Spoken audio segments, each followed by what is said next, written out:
tēnā koutou katoa. Welcome everybody to the Lakes, Murchison and Basin Bush Reserve Management Plan hearing and deliberations. So thank you all for coming along today. We open all our meetings with karakia, and Renee, one of our committee members from Te Atiawa, is going to do our karakia for us this morning. Thank you, Renee. Mai atu kia tātou, he kapapi tēnei ata, he karakia tūmatanga te kūputa. Wai au te mātauranga, kia marama, kia tupu, kia arawai, kia te aki ngā whi.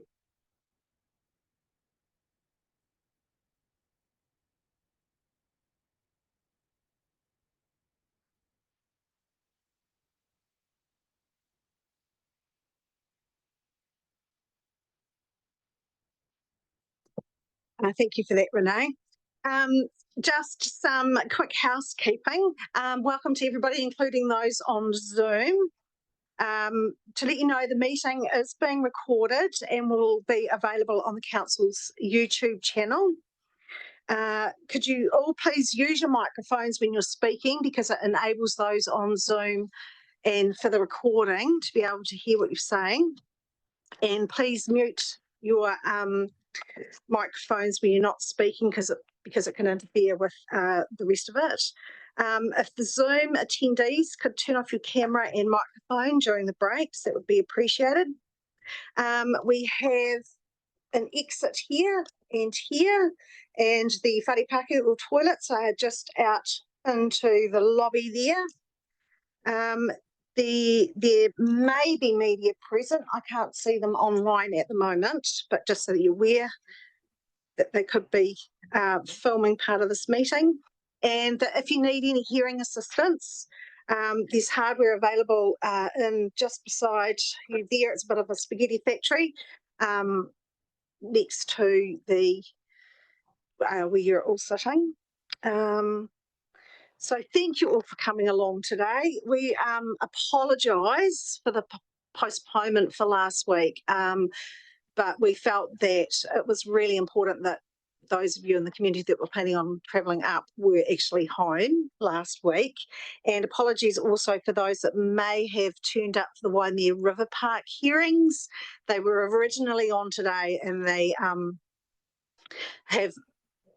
currently don't have a date where those deliberations will be taking place, but please keep an eye on the website for where they may be. The importance of these hearings can't be underestimated. The passion that people have for the reserves in their community has been really evident in all of the numerous and thoughtful and really considered submissions that we've had from the community. And we've really appreciated the input that they've had into what's become our final document, well, our final draft. These are places where we congregate, we socialise, we build memories, and we build connections with everybody else in our community. And the strength of those connections has been really evident in your community during last week. So thank you all so much for travelling up to attend and for coming in on Zoom. Now, if we could just do a quick introduction of everybody who's involved. Are we able to start around the table? This is Kelsey, and she's taking care of some of our technology. Some of you may have met Katie, who's also helping out today as you come in the room. And I've introduced you and saved the job, but would you like to say something?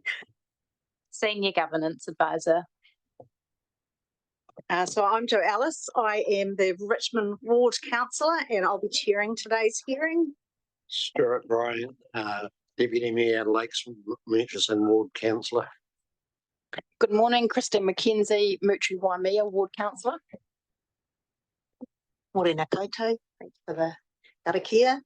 Renee, I'm here for Ngāti Rārua today, Pataranga Māori context. Kia ora. Ko Ursula Passel taku ingoa. My name's Ursula Passel. Oh, kia ora anō tātou. Excuse me. He uri ahau Mō tiata o te waka Māui me Ngāi Tahu hoki. Ko Renee Love tuku ingoa. I'm here. Well, I'm a kaimahi of Te Atiawa, but here along with Ursula, just nomination by Te Atiawa. Kia ora.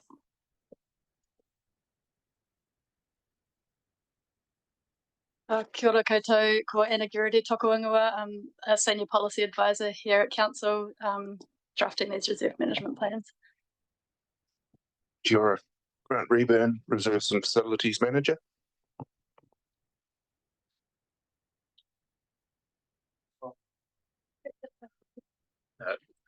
Kia ora, Richard. Forgot my position there for a moment. I was caught off guard. I'm the team leader for Reserves and Facilities. Thank you so much, everybody. And this was Katie, if you hadn't met her on the way in, over in the corner without a microphone. We just need to check if there are any declarations of interest from anybody. No, so there's none of those. Thank you so much. So today we'll, the way it works is we'll get you to come up to the table or we'll talk with you on Zoom. You have 5 minutes to speak and present your submission.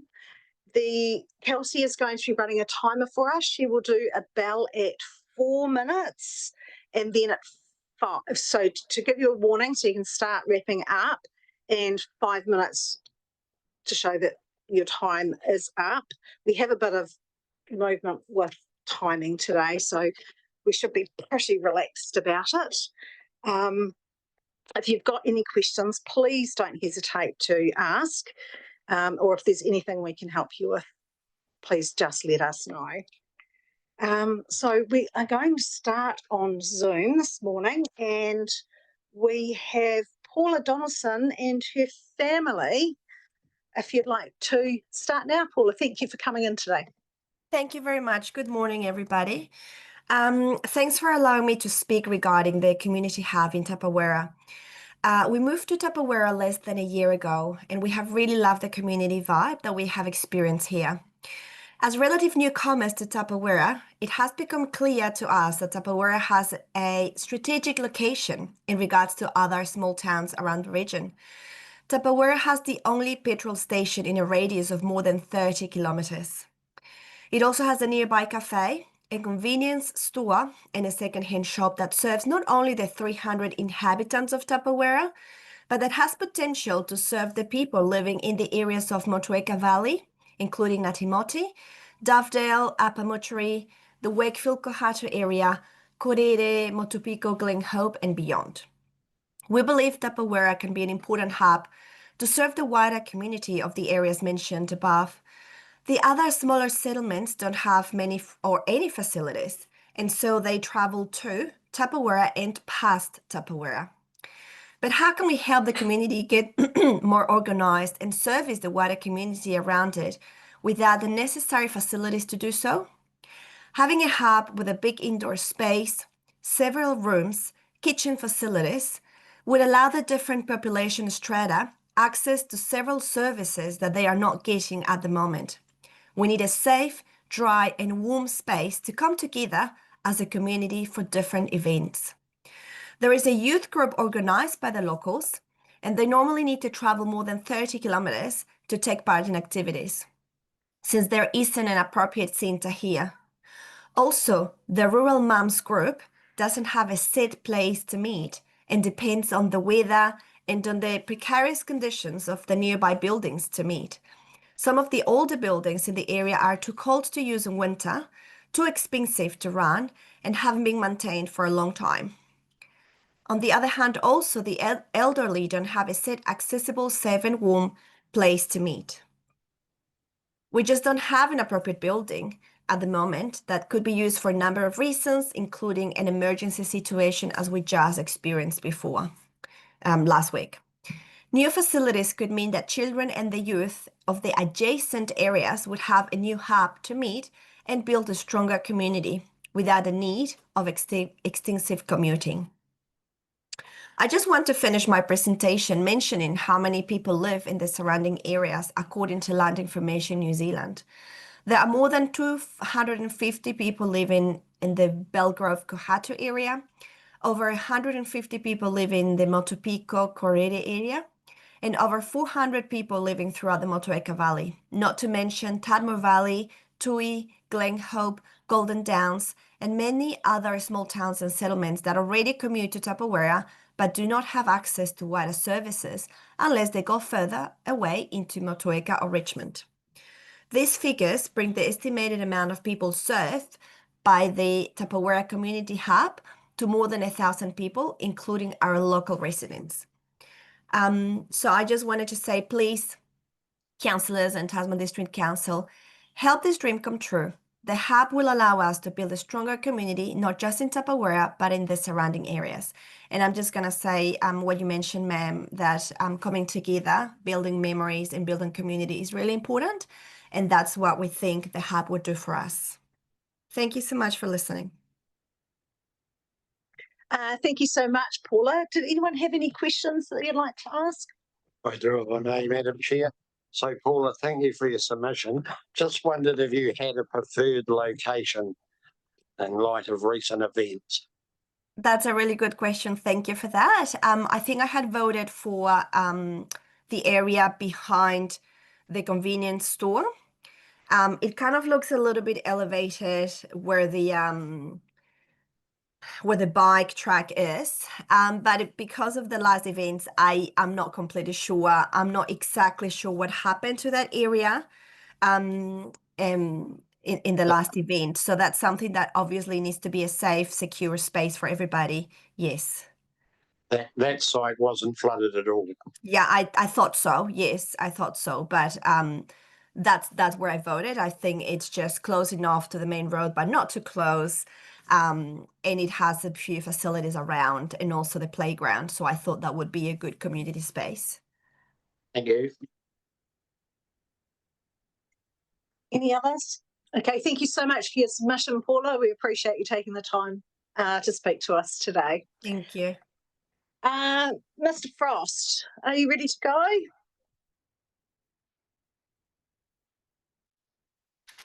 Right, can you hear me now? We certainly can. Thanks, Roger. Okay. Tēnā koutou katoa. Ko Roger Frost tako wingoa no Murchison aho. Tēnā koutou, tēnā koutou, tēnā koutou katoa. Thank you very much for the opportunity to speak here this morning. And and kia ora, Madam Chair and Deputy Mayor Stewart. Yeah, I want to acknowledge the difficulties that Tasman District is under right now. The recent climate events and their terrible impact on many residents of the district and of the ward, and the impact that's going to have on council budgets, councillors and council staff. And I do appreciate the leadership that our mayor and the council has shown, and the commitment they're making to rebuild and to build better protection, and the obvious time frame that this is going to take. I'm conscious that some people might say, well, worrying about reserves and parks is a low priority at this time, but I'm not one of those. And I just want to stress the importance that we're being exposed to through the media, of the importance of reserves and natural areas for residents, and bringing those into, or making sure they are within communities. So from that context, I would just mention that you can read my submission. I hope you will. I'm only really talking about the Riverview Scenic Reserve in my submission, because that's the only thing that I really have a lot of background in. And we've been privileged, a small group of us, to be able to work with TDC over the last 10 years to begin the revegetation of an area that was previously the Murchison landfill site, In fact, it was worse than that. It was a wetland fill, and we've lost a valuable wetland as the process, and we're not likely to get all of that back, although there is some that can be improved. Very impressed with the opportunity to have a pre-draft consultation, which we did do, and I'm only speaking for myself now, was glad to see that many of the suggestions we had made have been incorporated in the draft plan, and that is wonderful. I want to talk about one in particular, which seems to have got itself into the draft in exactly the opposite way to what we had intended. And this is objective 6 on page 79, where it says that Muhlenbeckia axillaris, which is a native vine, should be restricted to the forest margins. What I had tried to explain, and probably I didn't do it very well, was that it's on the margins and in the areas that are being replanted that native vine is a real problem. It's a strangler, well, a smotherer, and it can bring down trees and shrubs up to 3 or more meters tall to the ground and then cover them completely and kill them. And so the worst place to find that is on forest margins and in revegetating areas, because of the openness and the high light intensity that allows it vigorous growth. Within the forest, it's no problem. And in fact, it's a valuable part of the forest ecosystem because it provides food for the caterpillars of a large number of native moths and several butterflies. So I'm just suggesting that we reverse that so that it doesn't say confined to the forest margin, but actually controlled on the forest margin and in revegetating areas, and probably putting something in the issues and options on page 78 to explain why that would be a good idea. And I've made those suggestions in my submission to you. So I wanted to give you the opportunity to clarify with me, if need be, what we were hoping for there and why that policy is the wrong way around. Apart from that, I have nothing more to say, except I did make my preferences known on the Owen River Reserve. I've spoken to Kim Sue. I gather she's going to be with you this morning. And I was impressed by the number of schools that use that facility.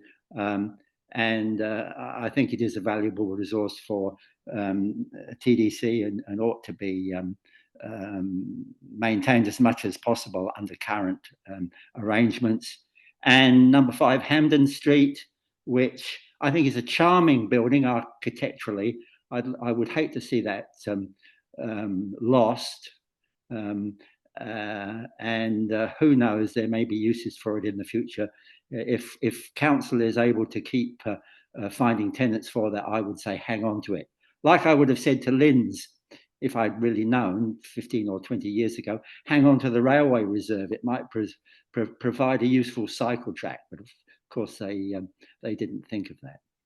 So that's about it from me. Any questions I would be happy to answer. So nō reira, tēnā koutou, tēnā koutou, tēnā koutou katoa. Thank you, Mr. Frost. Councillor Mackenzie, I know, has a quick question for you. I do. Thank you, Mr. Frost. The chair will indulge me. I just feel as though we need a little bit more information about the Robert Muldoon Memorial Toilet. I'm sure you could just give us a little. You've given us a teaser, but maybe a little bit more. Well, it goes like this. Some 30 plus years ago, I gained a bit of notoriety for hugging trees with some of my students, and ended up on the Paul Holmes TV show and went to the Paul Holmes Christmas party on the roof of the TVNZ building in Auckland, where I got introduced to Robert Muldoon. And he said, we call you the silly hugger. He said, but here's a story you can take back to the folk of Murchison. He said, I went down to the to Greymouth to the regional conference, National Party conference, and on the way back, I felt the call of nature coming up through the gorge, and I said to my chauffeur, how far are we from Murchison? He said, oh, if I put my foot down, about 5 minutes. So I said that was fine, and we got to the 5 Hampden Street, which was the toilets, and in time, and Sir Robert was able to get in there and relieve himself. And he said, I looked around and there was no toilet paper. So I fumbled in my pockets and I found my speech notes from Greymouth, and I put them to much better use in Murchison. There you go. Oh, very good. Oh, that's a lovely story. Any other questions from anybody? Oh, it's hard to follow on from that. That's quite the mental picture. Thank you so much, Mr. Frost. Okay, thank you. Have a good day. Thank you. Next we have Gillian Pollock from Nelson Tasman Forest and Bird. Again, just a reminder, I think you're quite used to the process. Bell will go at 4 minutes and then at 5.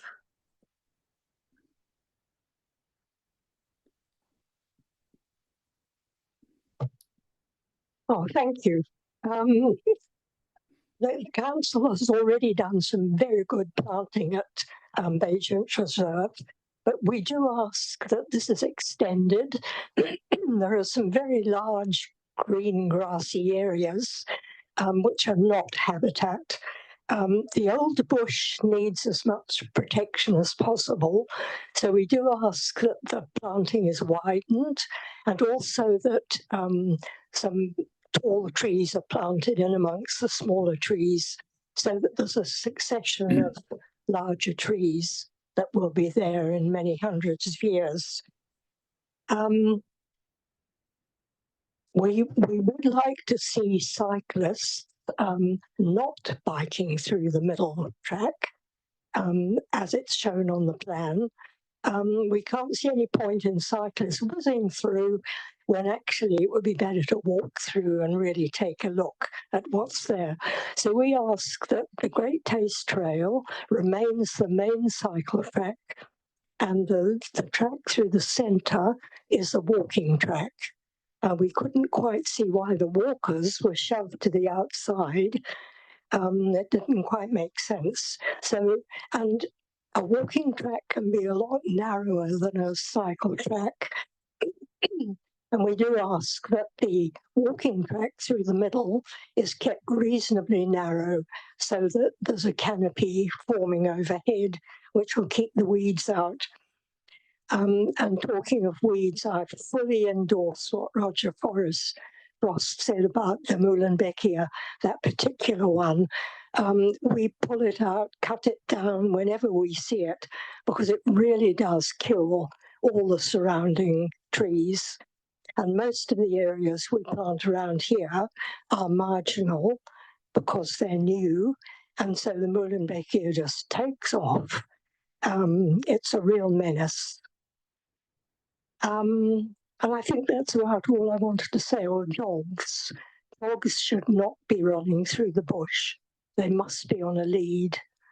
And there should be bike racks in the car park so that any cyclists that want to can park their bikes and walk through with the walkers. So thank you. Thank you so much. Very clear in your submission what you needed, and I think we've responded. Does anybody have any questions that they'd like to ask? I just had a question about, you were saying dogs with leads through the reserve. Do you think that's manageable? Do you think that? Well, if they're not on a lead, then they must be banned, because there could well be bird life, there'll be wildlife on the floor of the forest. I was actually more thinking about enforcement. Will people adhere to that? I guess that's a question. Well, people to dog owners do not obey the rules. I've seen dog walkers walk with their dog running loose past signs saying dog on leash. the responsible dog owners are few and far between. So probably best to ban them. Are there any other questions that anyone would like to ask? I recall doing the dog bylaw. Did you submit on that area invasions reserve during the bylaw process? I can't remember. We did submit on the dog bylaw, but I don't remember. It might have been more around the coast that we submitted on. That was my recollection too, and I was just trying to recall if I'd remembered it correctly. So thank you very much. Any other questions? Thank you so much, Gillian, for coming in.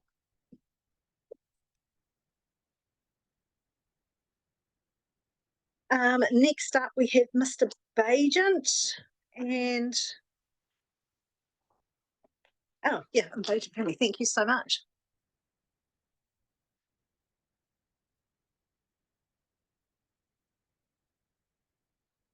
Well, thank you and good morning, everybody.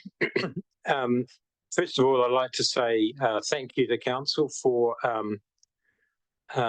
considering the desires we had for the bush when we were going through that process, and it was we were very pleased to see that that was fully acknowledged in the draft proposal. And I think that covers off most of what our concerns were.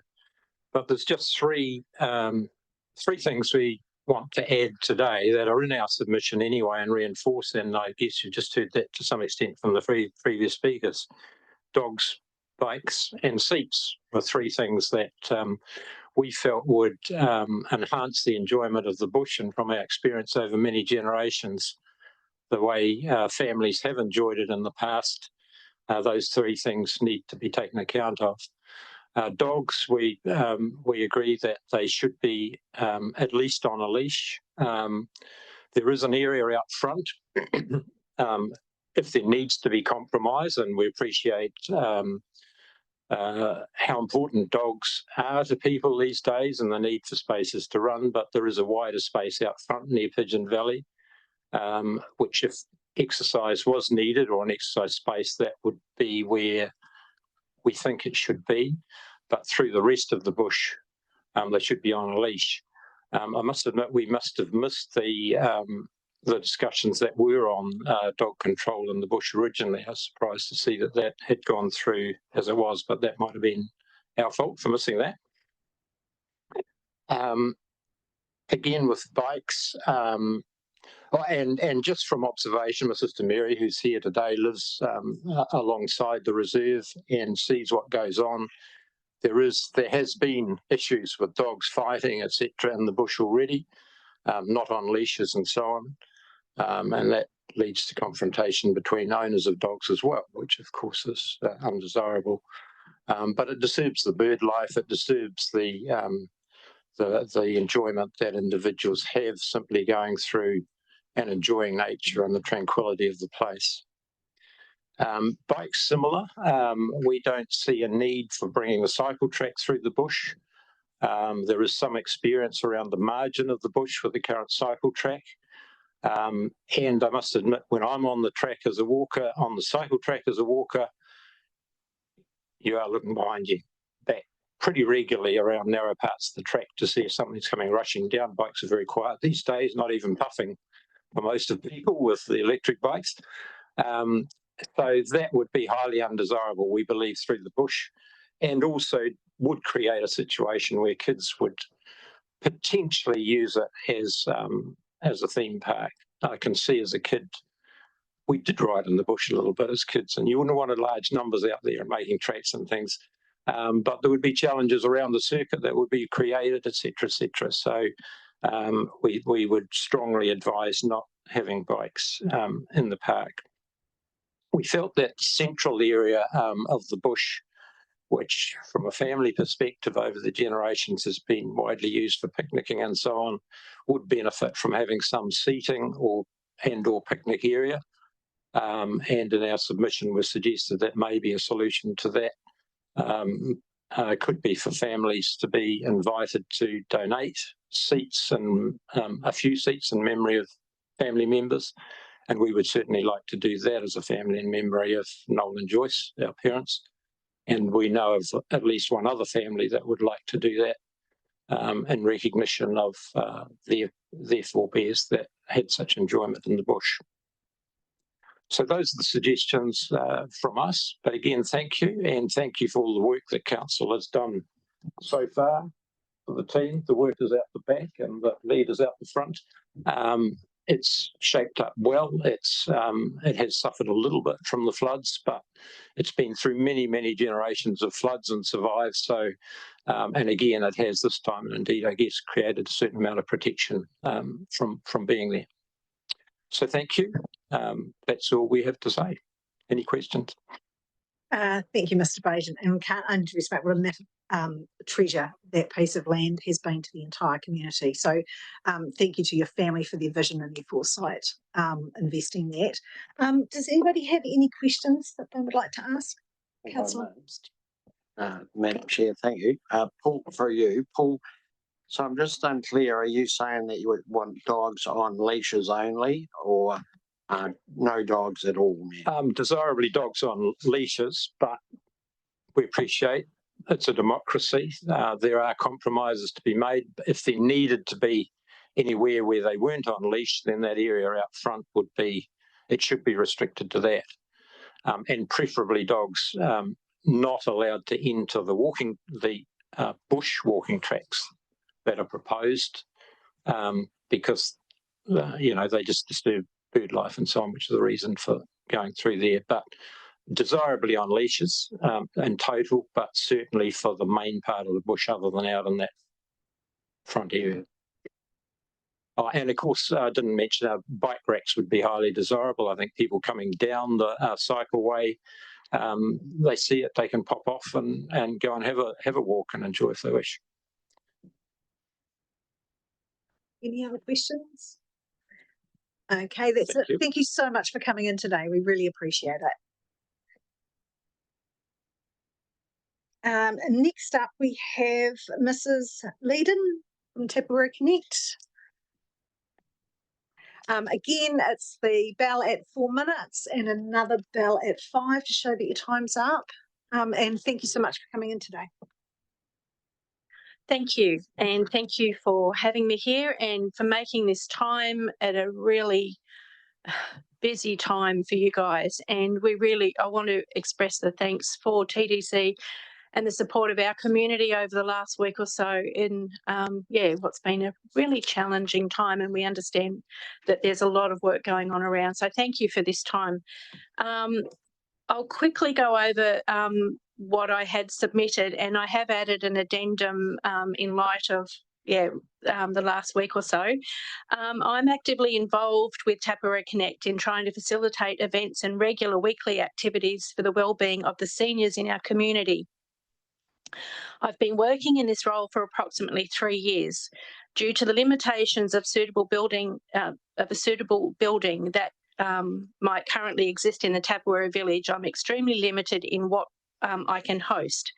There are so many more things I would love to be doing if there was a safe, warm, secure facility with some storage that catered for the needs of the ageing in our community and surrounding valleys. We currently don't even have any space for me to cater a meal where people can sit at a table and safely eat or drink hot foods, beverages without the risk of spills and burns. Many of the seniors that I provide services for have themselves been long-term volunteers in the community where they raised their families and provided many hundreds of hours of community service. I believe they deserve a pleasant and safe facility where they can meet with friends and also have services come to Tapawera to save them the many hours of involved travelling into Richmond, Nelson, especially as losing licenses and things are something they have to consider. I'm frustrated by the objections of a few older, not particularly long-term resident individuals who have no interest in attending local community events or activities, nor whom have tried to use any of the current facilities to organise anything, but who are vocally objecting and trying to prevent future opportunities for what is a growing demographic in our area, as per the census. If we don't have anything suitable to cater effectively for our community now, what will we have in 5 to 10 years if we miss this vital opportunity that to take advantage of the funding through the DIA. As well as TDC. There are a lot of ratepayers out here who fund many other provisions in our region, but have that are no advantage to us, while not having any of the accepted opportunities like a cafe or a pub of living where we are. If Tapawera is to offer hospitality to the growing influx of cyclists on both the Great Taste Trail, hopefully it will be back up and running sometime soon, and the Tua Aotearoa, it is painfully obvious that we cannot rely on the couple of privately owned businesses that should be providing basic amenities, meals and social space. Please help us move into the 21st century. I'll flick over to my addendum. In 2025, I have catered for just some of the needs of at least 333 individuals in our community. I run weekly sit and be fit classes, which run pretty much 50 weeks a year, and I have an average of 6 to 7 people per week. So that's a total of 479 just in the weekly exercise class in the last 18 months. Tea and Talk, which is under the umbrella of Age Concern, providing monthly social opportunities that also introduce agencies and individuals that provide educational presentation, including workshops such as Safe Driver through ACC, Age Concern, Advanced Care Planning through the Nelson Bays Primary Health. In the last 18 months, we've catered morning tea to 257 seniors. I run the monthly Wellbe Talking Cafe, which is for all age groups. And in the last 18 months, I've catered to about 170 people. I would further like to amend my previous answer to submission question 2A about the location consideration after, Friday the 26th of June, I was one of the 3 women who were part of Tapawera Civil Defence Response who initially set up an evacuation centre in the Memorial Hall. We'd had no formal instructions of what to expect as far as the extent of the flooding impact on our local community. The local civil defence group has been trying to get traction for the past 12 months to prepare for such events, and were to have a civil defence welfare officer training day on Saturday. Ironically, we had a practical on the Friday. Within 2 hours, we became aware that the facility at the Memorial Hall was possibly under threat of inundation or limited as to how many people we could help. We had taken advice to move to the evacuation centre to the design rooms at the school. That also posed some problems as time progressed. The police later came and told us they had 40 people trapped at Kahatu who would possibly need accommodation. So there was nothing, obviously, at the school. And with the town water and the sewerage being down, that was going to be an issue. So we then moved to the forestry camp, which, So I guess what I looked at too, looking at that area and seeing the inundation around the school, the cut-off at that end of town, and the site that I had preferred on my Matai Crescent being underwater at that point, I kind of had to reconsider the options. The area behind the shops is the higher area, but it's out of sight and it's not, it doesn't really ring for me. The community centre, yesterday I had to move my Wellbe there because the school was inaccessible. They're getting new security fences and having footpaths put down, so we couldn't safely enter. Had to quickly move to the community centre. Thankfully, a volunteer turned up 3 hours earlier to light the fire to warm the old building. And the op shop was also open later. We had over 25 people coming through and enjoying that social space. So, you know, it's there. It's, you know, we've got the coffee van at the front at the moment. It's a good location. I know it's limited. But the other thing was the football oval behind the Memorial Hall. I don't know whether council ever considered that with the reserve, seeing it only gets used for rugby about once a year, I understand.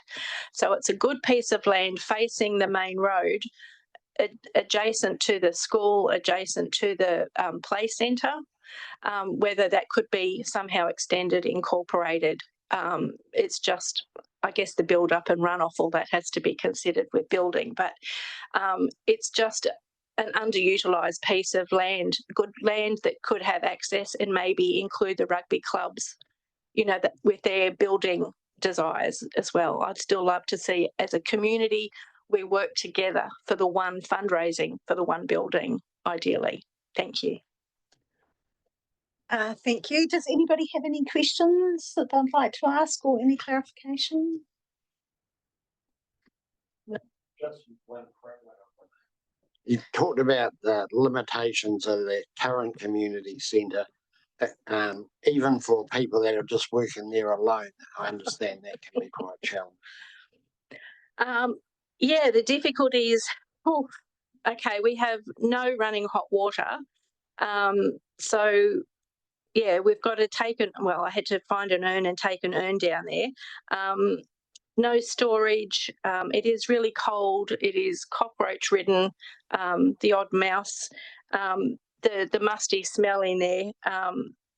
Yeah, it's, I guess the room set out is quite limiting. As I say, we had the op shop open yesterday, which we've kind of kept to one side, and it's good that everyone was sort of coming and going, but it's not a defined space. Yeah, so it's just not really clean.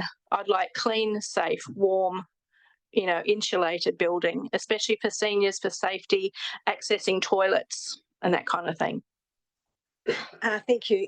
Councillor McKenzie? Thank you, through you, Chair. Firstly, Janine, thanks for everything you're doing in the community there. It's great to have those pieces of data to actually, you know, support and tell your story about what you're achieving. Just in terms of location for the hub, I mean, you talk about behind the shop, the Four Square as being lacking visibility. Have you thought about, should that be the preferred site, what could happen to actually make it visible in terms of signage or, you know, I don't know, a map of the village, you know, this is where your community centre. So have you thought about? I haven't particularly given that a heap of thought. I've left that to the other people in my team to look at. Yeah, I'm just thinking off the bat from my perspective. I think that's where the community centre and even the Memorial Hall are right on the main road and quite easily visible, even though the Memorial Hall keeps getting confused as the Druids Hall. People turn up there instead. But yeah, so I guess I wanted to reiterate, considering a lot of the submissions and people saying that Tapawera has no need for a community hub, that there's not going to be the use and no one who's going to use it. Well, in 18 months, I've had 900 people or more through, you know, with that, the limited activities I run, and that's just the seniors and wellbeing. So that's not the youth, etc. So. Okay, thank you for coming in, and we appreciate all the hard work that you put in, especially over the last week or so. It's been very important, so thank you so much. Next up, we have Warwick Newman. You've just come in, so we'll just go through again. Kelsey's running a bell, and it will go off at 4 minutes. Just to give you a warning that your time up will be after 5.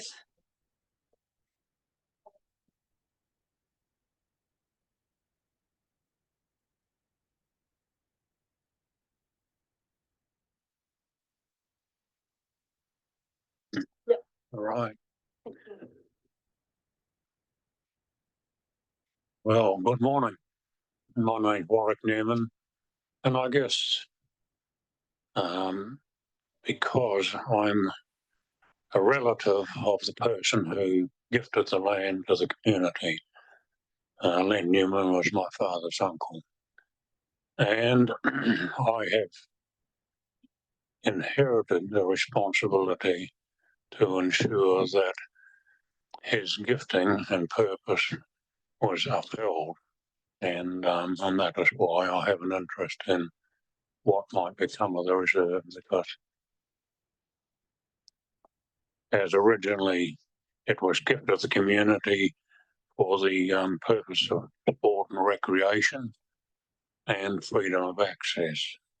And I guess they are the primary concerns that I have, that is perpetually maintained.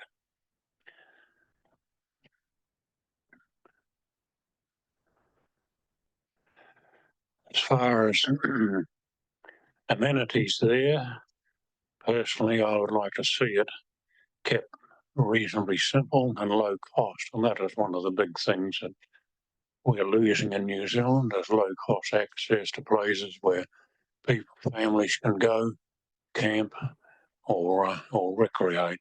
And so they must maintain a toilet, and a water supply would probably be the basic essentials.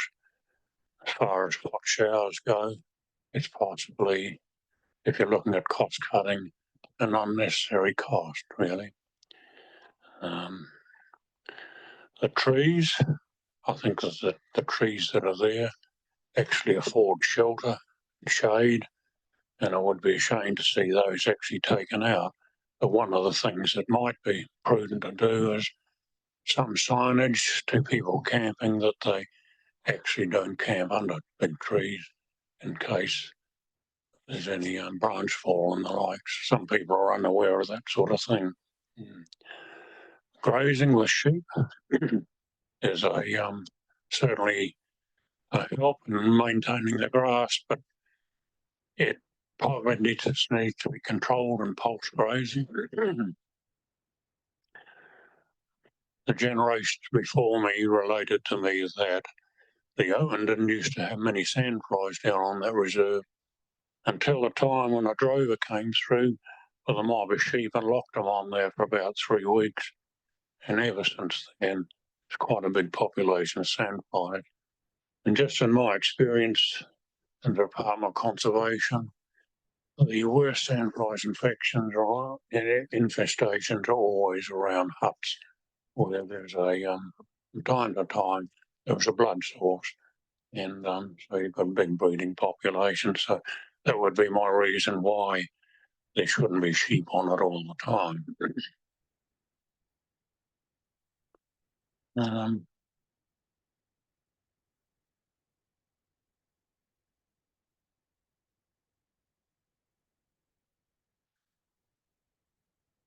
Yes, I think the reserve is good in its present use, in its present state.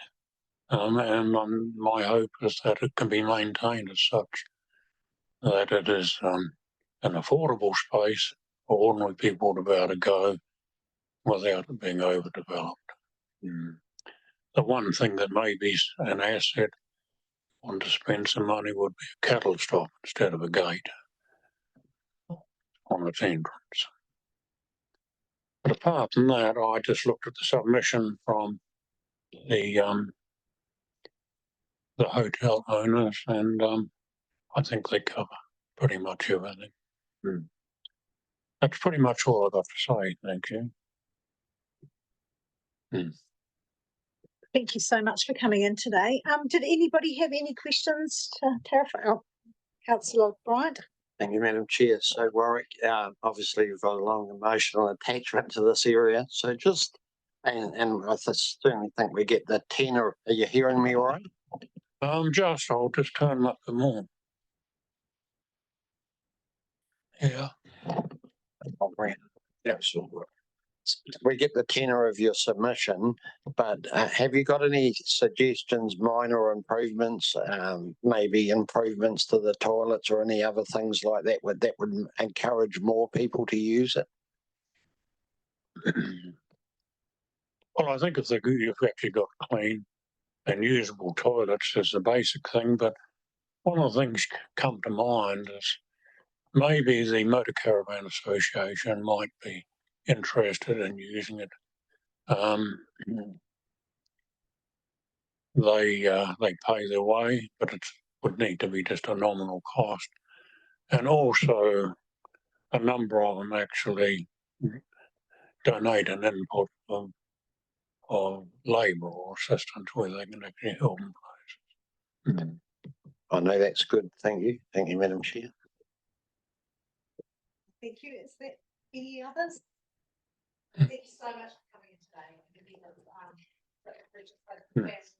such a precious thing for families to have vested this land so that others in the community can enjoy it. So we really appreciate that. So thank you. Thank you. I can't renegotiate my contract with my ancestors because I hate them. Thank you.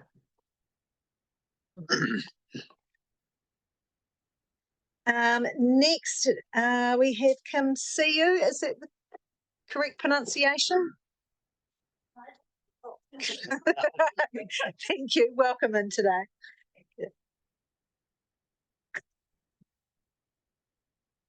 Good morning, everyone. Well, I'm Asian. I'm Kim Sue. And my husband, John, and I have been looking after the Owen River Recreation Reserve and Campground for the last 26, 27 years. And it's something we are deeply, care about. And we are committed to continuing to looking after the campsite as long as we are here in Owen River. So we truly believe the local management works. We live there, we know the land, we know the community and the needs of our visitors. And we hang on, we go down to the campsite and we clean the toilets every day and we check the water, we put the UV tubes in the for health to drink, and we change the filters from time to time and make sure it's safe for the visitors, for the locals.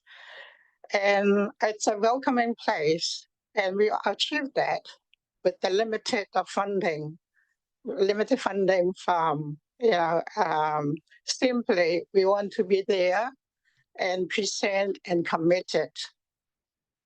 The reserve is vital for community assets. It's used by a lot of people, like Murchison Area School, Murchison High School, NMIT, Nelson Boys and Girls Colleges, Leyland Colleges, and Waimea Colleges for outdoor education, rafting, kayaking, and camping. Not only that, sometimes we do have Army come down and stay at a campsite so doing the exercise. And local use it sometimes for horse show, sports matches, and community gatherings. So it's a vital community asset. It also supports the tourism because the local motels and tourism operator rely on Owen River reputation for fishing. So people from Christchurch, from different places to come to Owen River for fishing, and they stay at the campground. And because the campground gives visitors an affordable place to stay and enjoy the area. We also make a decision to protect the reserve long term. So our Owen River Tavern property granted a right of way so the people could continue accessing the reserve. That was about protecting the space and make sure it stay open and available to the public. We also keep things local. We use the local plumber, Sparky's and, the lawn guy, because we thought that it would save money and support the community. There's no need to bring people in from Nelson when we got the great tradespeople at Murchison. So looking ahead, we love to keep improving things with better toilets and shower, because the toilet and shower has been there for maybe 30 years, never been upgraded, never been changed. So we need to have a safe road access, because during the day we have got quite a number of vehicles coming down to the domain for outdoor education, kayaking, and rafting. So we need the support to make this thing happen. So we asked the council to keep the local management in place, review funding so we could keep things running well and continue involving us in the future planning. Thank you again for your time and for supporting the local people who are looking after local places. That's me. Excuse my English. That's very good. Thank you so much for speaking today. Does anybody have any questions that they would like to ask Councillor Bryant? So thank you, Madam Chair. Thank you, Kim, for coming up and for your detailed submission. Appreciate that. Just the one issue that Warwick raised about the baby having a cattle stop rather than a gate. Do you have any particular view around that? Yeah. Because you know the cattle, not the cattle, the sheep running down through the gate, and then we often go down and get them back where they are. You know, sometimes they're naughty. They just want to go to the river. So yeah. In some ways, a cattle stop would be better than, because they generally don't jump across a cattle stop. I have had a bull once jump across a cattle stop. Sheep. Yeah. It's sheep, yeah. So a cattle stop will stop sheep generally. Yeah. So it may be something to consider anyway, because I have had people say to me, they didn't know you could go down there because the gate's always closed for the reason you've just explained. So, or maybe we need some more signage. So, yeah, something to think about. There is a big sign to say camping. Right. Yeah, there's a big sign, camping ground, so that it can go down. Yeah. Thank you. And we need the council support to have to upgrade the toilets.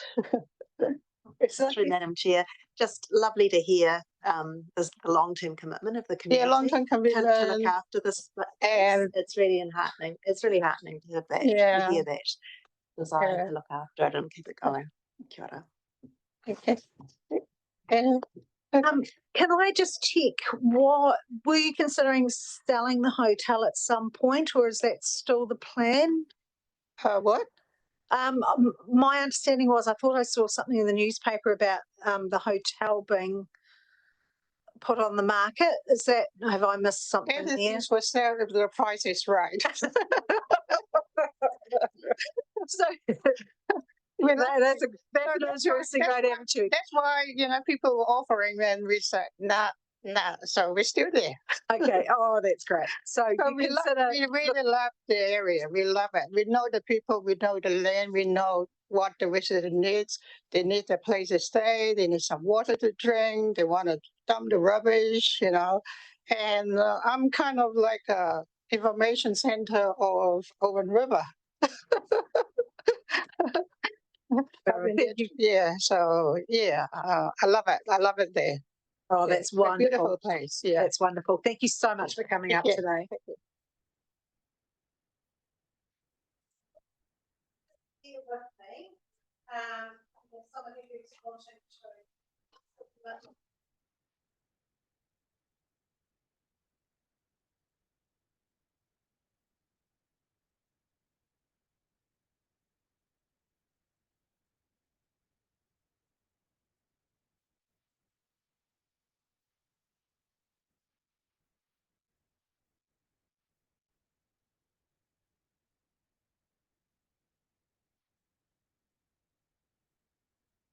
I'll just put you on speaker. Right, away you go. We'll have a bell at 4 minutes and then at 5 to show that your time's up. So go for it. Thank you. Yep. Well, just my thoughts. Having it up on the high spot. You could have it so that you could eventually have the rugby club as part of it. And perhaps if you wanted to build on, you could have like an indoor netball court or something later on. And just the other place, which was down beside the pub there, with you've got a flood issue there, and with the other one by the skate park, you wouldn't want to be having one there. I would think looking down at the back of Foursquare.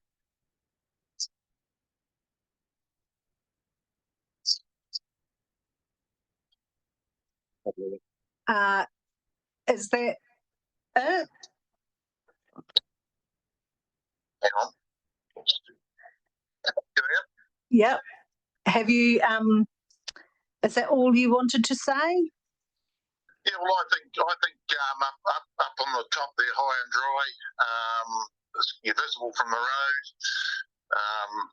I think that's, to me, that would be the best place, and you got possibilities to build on. Okay, thank you, Mr. Higgins. Did anyone have any questions for Mr. Higgins, Mr. Councillor Bryant? Thank you. Firstly, Joe, for the benefit of those in the room, I think you're talking about the Tapawera hub. And secondly, if you just the one behind the shops by the skate park, did that flood during this last event at all? It was just on the other one. Right, thank you. Anything further? Anything further from anyone else? Okay, thank you, Mr. Higgins, for taking the time out to let us know what your thoughts were today.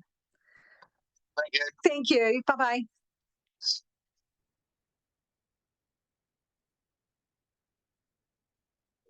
Okay, and we'll just give our other person another call.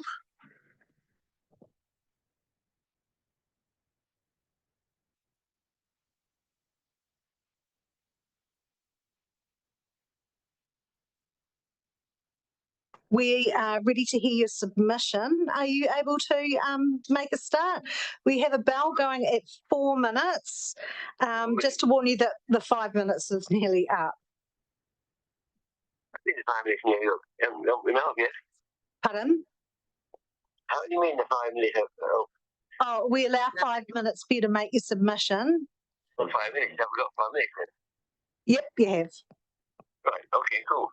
Okay, go for it. Okay. I put it here. Of this I can offer no view, not being knowledgeable on the matter. That was part of your thing. Re-hub the cost of few of this community while greatly adding to the rates. I've been some 24 years in this village, a quarter of a lifetime. I've served on search and rescue, been civil defence radio checker for over 15 years, and have also been involved with the what is that? Me on writing. The district council, basically, or the BGAC and all kinds of things. Made promotions for that idea. 2 terms as a county council. And see what content TDC have area when we as a body oppose funding for the motorsport plan to lower the main road to suit the motorsport park. The figure TDC millions came down with chemicals and what was it? Was it 300,000 ratepayers' money matched by the same amount by government to pay for the roading, taking that lump road so you could see the junction for the bus road thing, point thing in like if you know your findings up there. Where was it? And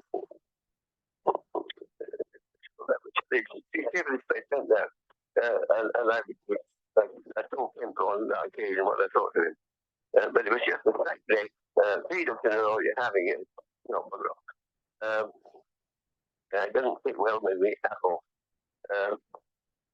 Right. Our chairman and the BBC council went down to your meeting. You did in 5 minutes. That was it. That's nothing at all that for private park. It was all for private parks. Okay, so there you are in a nutshell. How many minutes have I got now? I mean, the Connect people came as a sort of wave. I'm funded by the previous government, by the way. And I mean, they mean well. I mean, they're all been well, but the amount of money spent on the home, which really is going to serve a small area, and the village is not that involved. Yes, it might be nice, but it's a great cost and it's going to add to the race majorly. That's I'm fairly sure of. So there you are. I'm putting even 5 minutes there. How are we doing for time? You're not answering. Okay, well, that's probably the best of 5 minutes. And that's my view. I was trying to think this didn't suit you, but I say, meanwhile, I'm sure that, but they had all kinds of bright ideas like destroying the trick house, saying it's got earthquake. It's going to be 2 earthquakes. What's risky about it? It's obviously Gibraltar. I like to do it there. Live in Gibraltar. So, they mean well, we don't mean, they're wrong in that. It's their view, but it's not mine, and I think it's a not necessary. Not too fine a point for it. Okay, I can't think of much else to put it. I've been thinking about it much at night, actually. But there we are. Is that sufficient? Okay, thank you, Mr. Taylor. I'm just checking if anyone had any questions for you. No, your views are quite clear. So thank you so much for talking to us today. We really appreciate it.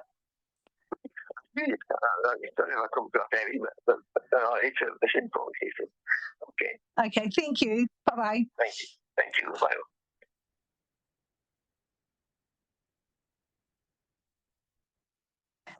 Thank you for that. That is the last of the verbal submissions that we've got today. Someone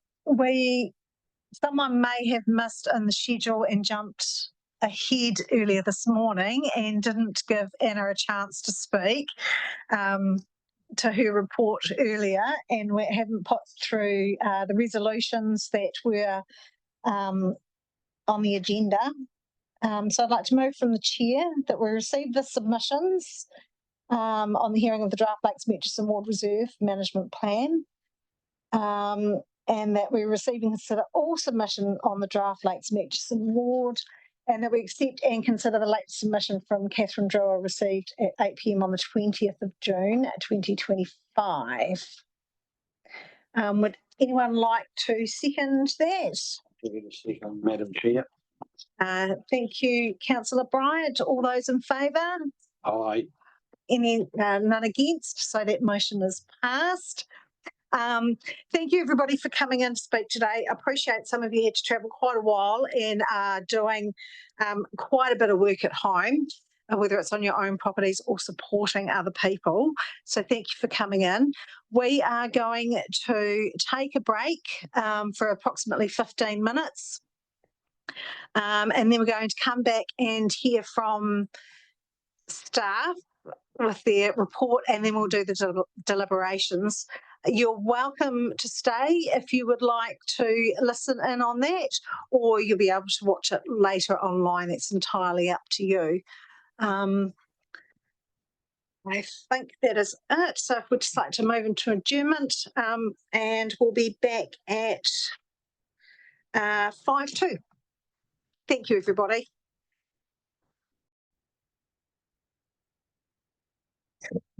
Welcome back, everybody. I hope everyone got a chance for a quick cuppa.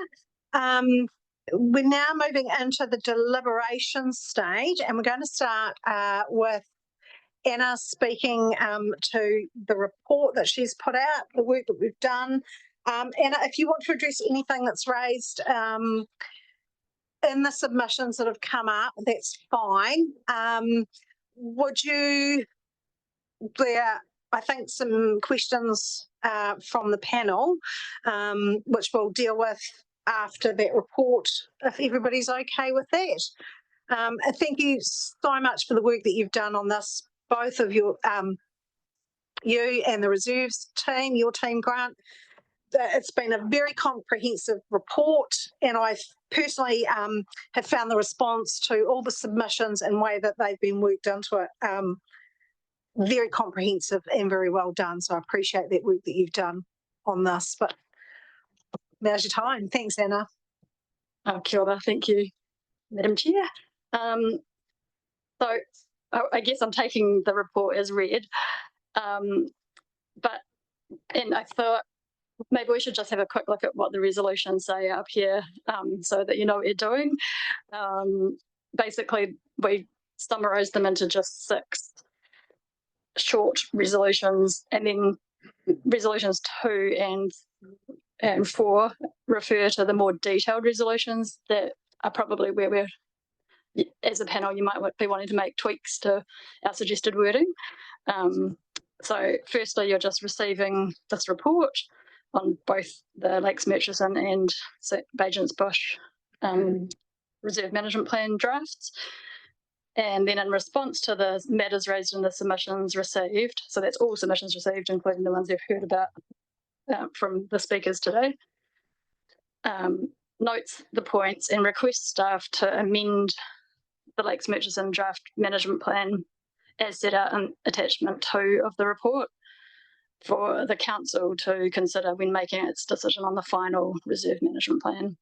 And then there's a similar recommendation like that, but related to Bajans Bush, and that's relating to attachment 3. And then agrees to the staff giving effect to these recommendations in 2 and 4 when we're actually marking up changes in both reserve management plan documents. And finally, just agrees that the hearing panel report that includes the recommended final versions of both reserve management plans be presented to the Tasman District Council for consideration and adoption at their 14th of August meeting. So any question on that high level resolution to begin with? Will make sense. Yep. And then I think if we just start going through topic by topic, which is how the report's organised, and I think it starts with Bajans Bush. So we can just make sure you have that attachment, whatever it is, 3, I think, open, but, and maybe we'll put that one up now, Kelsey, please, and we can work through that. Yeah, I'm happy for you to take it as read and just ask me questions, like, rather than me try to summarise my report further. Is that okay with you, though? Or yeah, that's great. Whichever way it works best for you to move through it. Okay. Sorry, I'll just get to the right one. So the way I organised the attachment 3 detailed resolution is it corresponds to the draft text for that reserve management plan section. Basically, we didn't update the concept plan yet because we wanted to wait until the panel has given us the final recommendations. Sorry. Has everyone found their place? Just give 2 seconds. Yeah, sorry.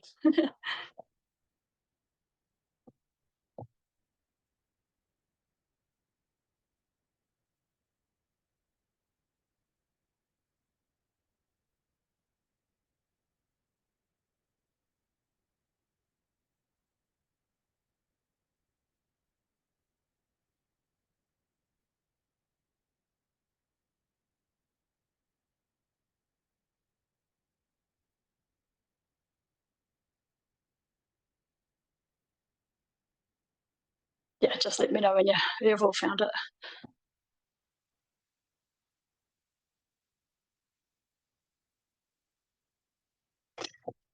Okay, so yeah, the draft management plan text has a concept plan, which we've not changed yet, but we will once we've got direction from you.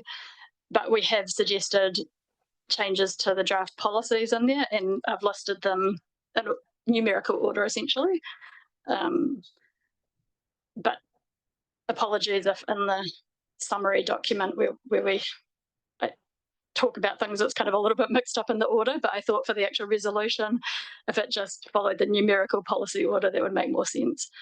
And then you can see a mocked up version of the draft text after this meeting with the wording as proposed, but essentially this is what, so if there's strike through, that means we want to delete that, and if it's red, it's something we suggest to add. Do you want me to literally read through A, B, C? No, or just talk about ones that you don't agree with? Yeah. Yeah. Okay. So does anybody have any questions or anything they want to raise with Anna? Councillor Mackenzie? Yeah, thank you. Thanks, Anna. Yeah, I just want to tease out a few things. So the point that Mr. Frost made about the Muhlenbeckia, we've fixed all that. We agree with that. Yeah, okay. I think that where we've got to in terms of the cycle tracks through the middle that we had in the concept plan, we're happy that we're not going to do that, and I think that that's all very clear and good, and we can have, you know, the appropriate signage and have a policy around maybe putting the bike rack in. So we're all good on that. I think that the problematic part is with respect to dogs. So I mean, I guess I agree with the view that we should not have dogs in the middle of the bush area, but my understanding from the material that you've given us is that legally that's not an option for us, because am I right in assuming that in the dog control bylaw we've actually already locked in that bylaw and we have made the inside bush area dogs permitted on leads only? It's the controlled exercise area, so technically you don't need a leash. Holy moly. Yeah. So I guess my question about that is that personally, I think we've got that wrong in the dog control bylaw. And I mean, I'd be interested to know what, I mean, for bylaws, they're supposed to be based on some degree of evidence or good information. So what information was made available during the dog control bylaw to get to that point? And is there absolutely nothing we can do about that? I was peripherally involved with the bylaw, so I can kind of answer. So Kit went through a process of assessing all the different areas, and I think in Wakefield there was only, even though dogs are actually allowed in lots of places, I think only Faulkner Bush, Bajent's Bush, and maybe one other place was Robson's. Yeah, Robson's Reserve were shown on the maps that were part of the pre-consultation and then that actual consultation. And there was some submissions similar to these made that were considered as part of the overall. But my kind of understanding of that was that a lot of the focus was on coastal reserves, and not much discussion really did take place about those inland reserves as much.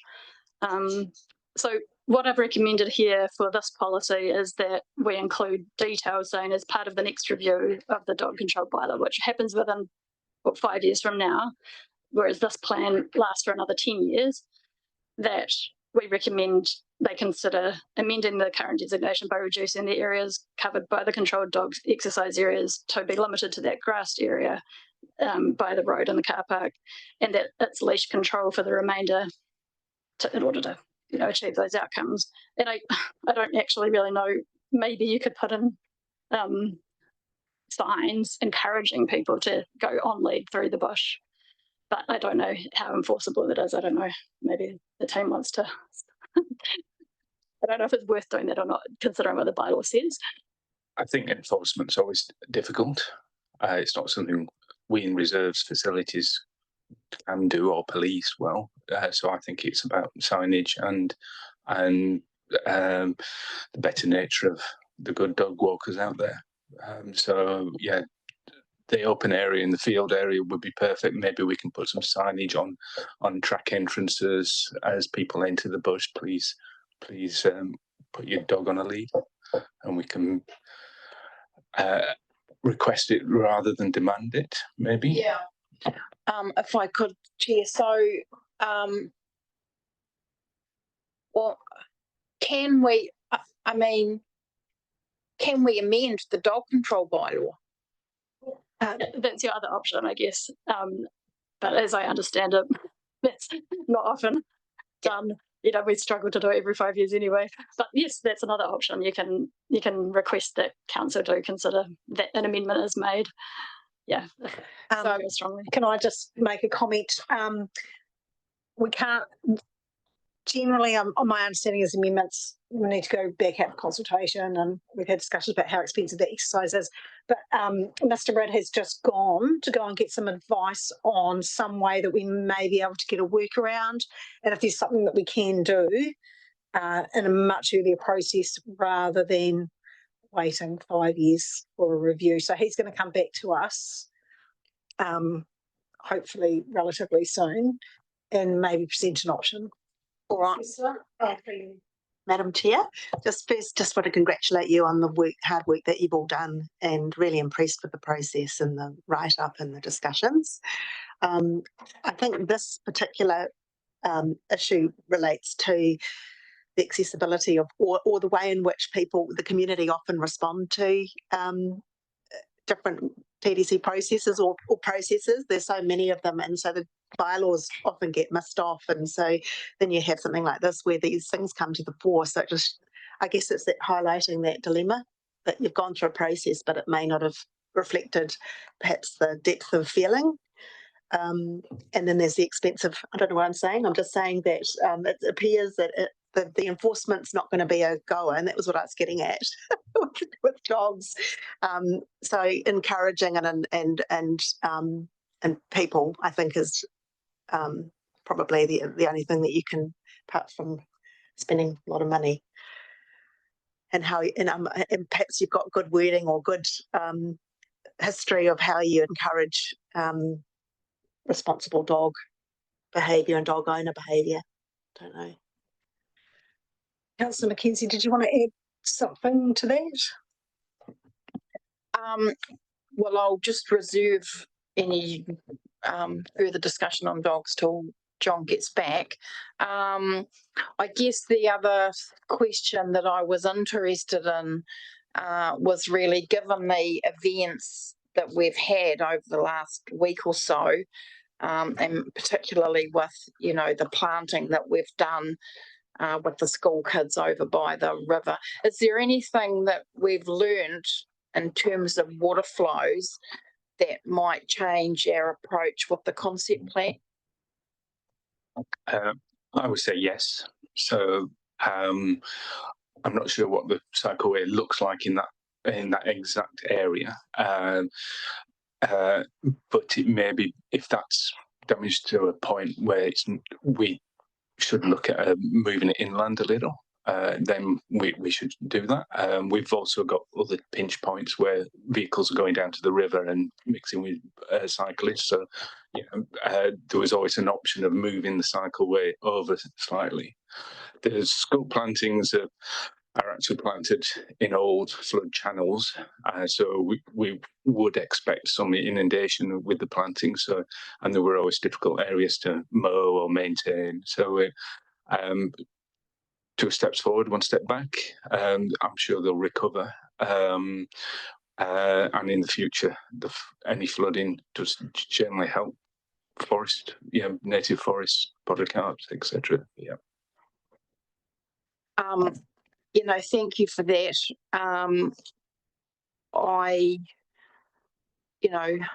I think probably there is issues with the Great Taste Trail being so close to the river in many respects, but providing we don't actually have any idea of moving it right within the bush, so we want to keep the bikes out of the bush. And just with respect to Gillian Pollock's submission from Forest and Bird, she talked about widening the planting and putting in some large trees. So is that in our plan? Yes, so the planting done so far was about solidifying the existing bush. So there was gaps in the bush, big holes which were full of weed. And we also did some perimeter planting around the edge, so that was to protect the root structure that was coming out into the mown areas. The planting that was done, it was mainly establishment plantings, but enrichment plantings should come later. So that's when once we've got some frost cover, sun cover bits and pieces, then we can start planting the podocarps and basically the enrichment species, unless it's Mullenbeckia, of course. Yeah. Beautiful, thank you. Just wondering whether John had any. John definitely has an answer. Mr. Red? Yeah, I was just checking I was just sense checking. Look, this is obviously outside this process, part of the process. So any amendment to a bylaw has to go through the usual statutory process required in public consultation, etc., etc. So if you want us to go away and look and map that out, what that could look like, we'd have to do that, but it'd be separate to this process.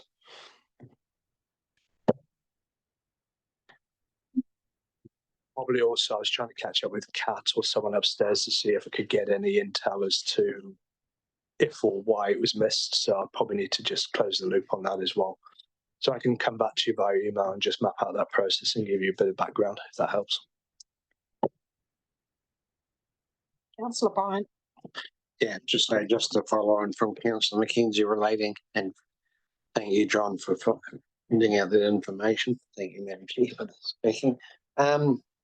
I guess the challenge is around amendments to the dog bylaw that it's only recently been completed.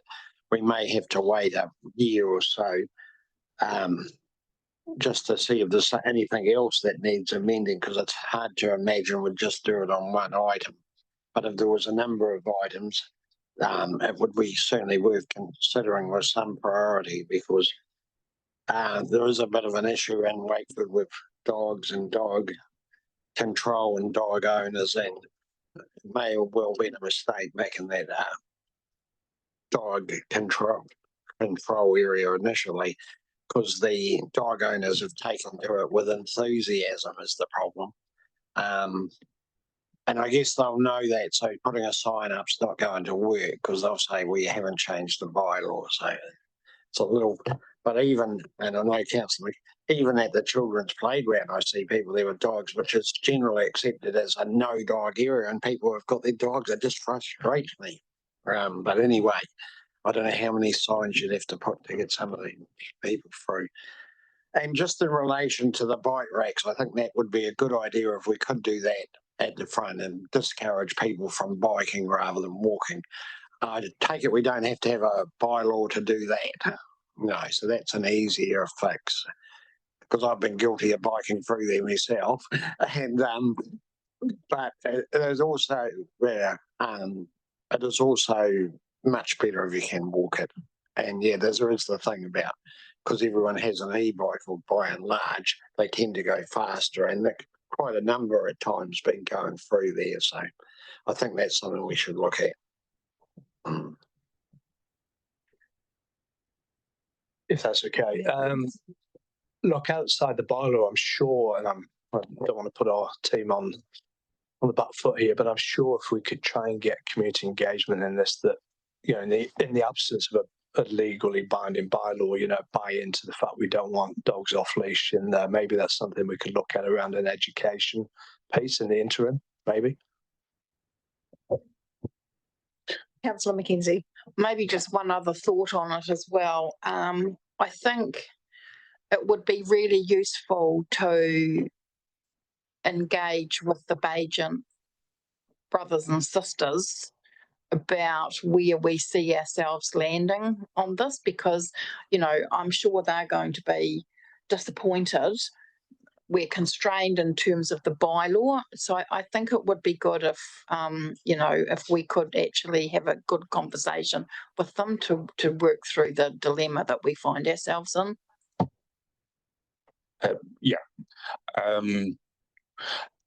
There is physical barriers that we can do. We've had this conversation with Robson's Reserve before, where we've fencing has been put up, and basically guides people through the bush and keeps dogs out of certain areas. So there is spots that we could possibly put up some fencing that will restrict dogs' movements or certainly slow them down, so that if there is any bird life in there, they've got a chance. It seems to work in Faulkners and Robsons. I do think it's a little over the top at times, but Mr. South had some good points when it came to fencing and dogs. Yeah, so there is other solutions as well as goodwill and signage. If I can just add though, then that also has flow-on effects to disability access and things. So you have to weigh up, are you wanting to stop people who may be less mobile getting through by putting up fences?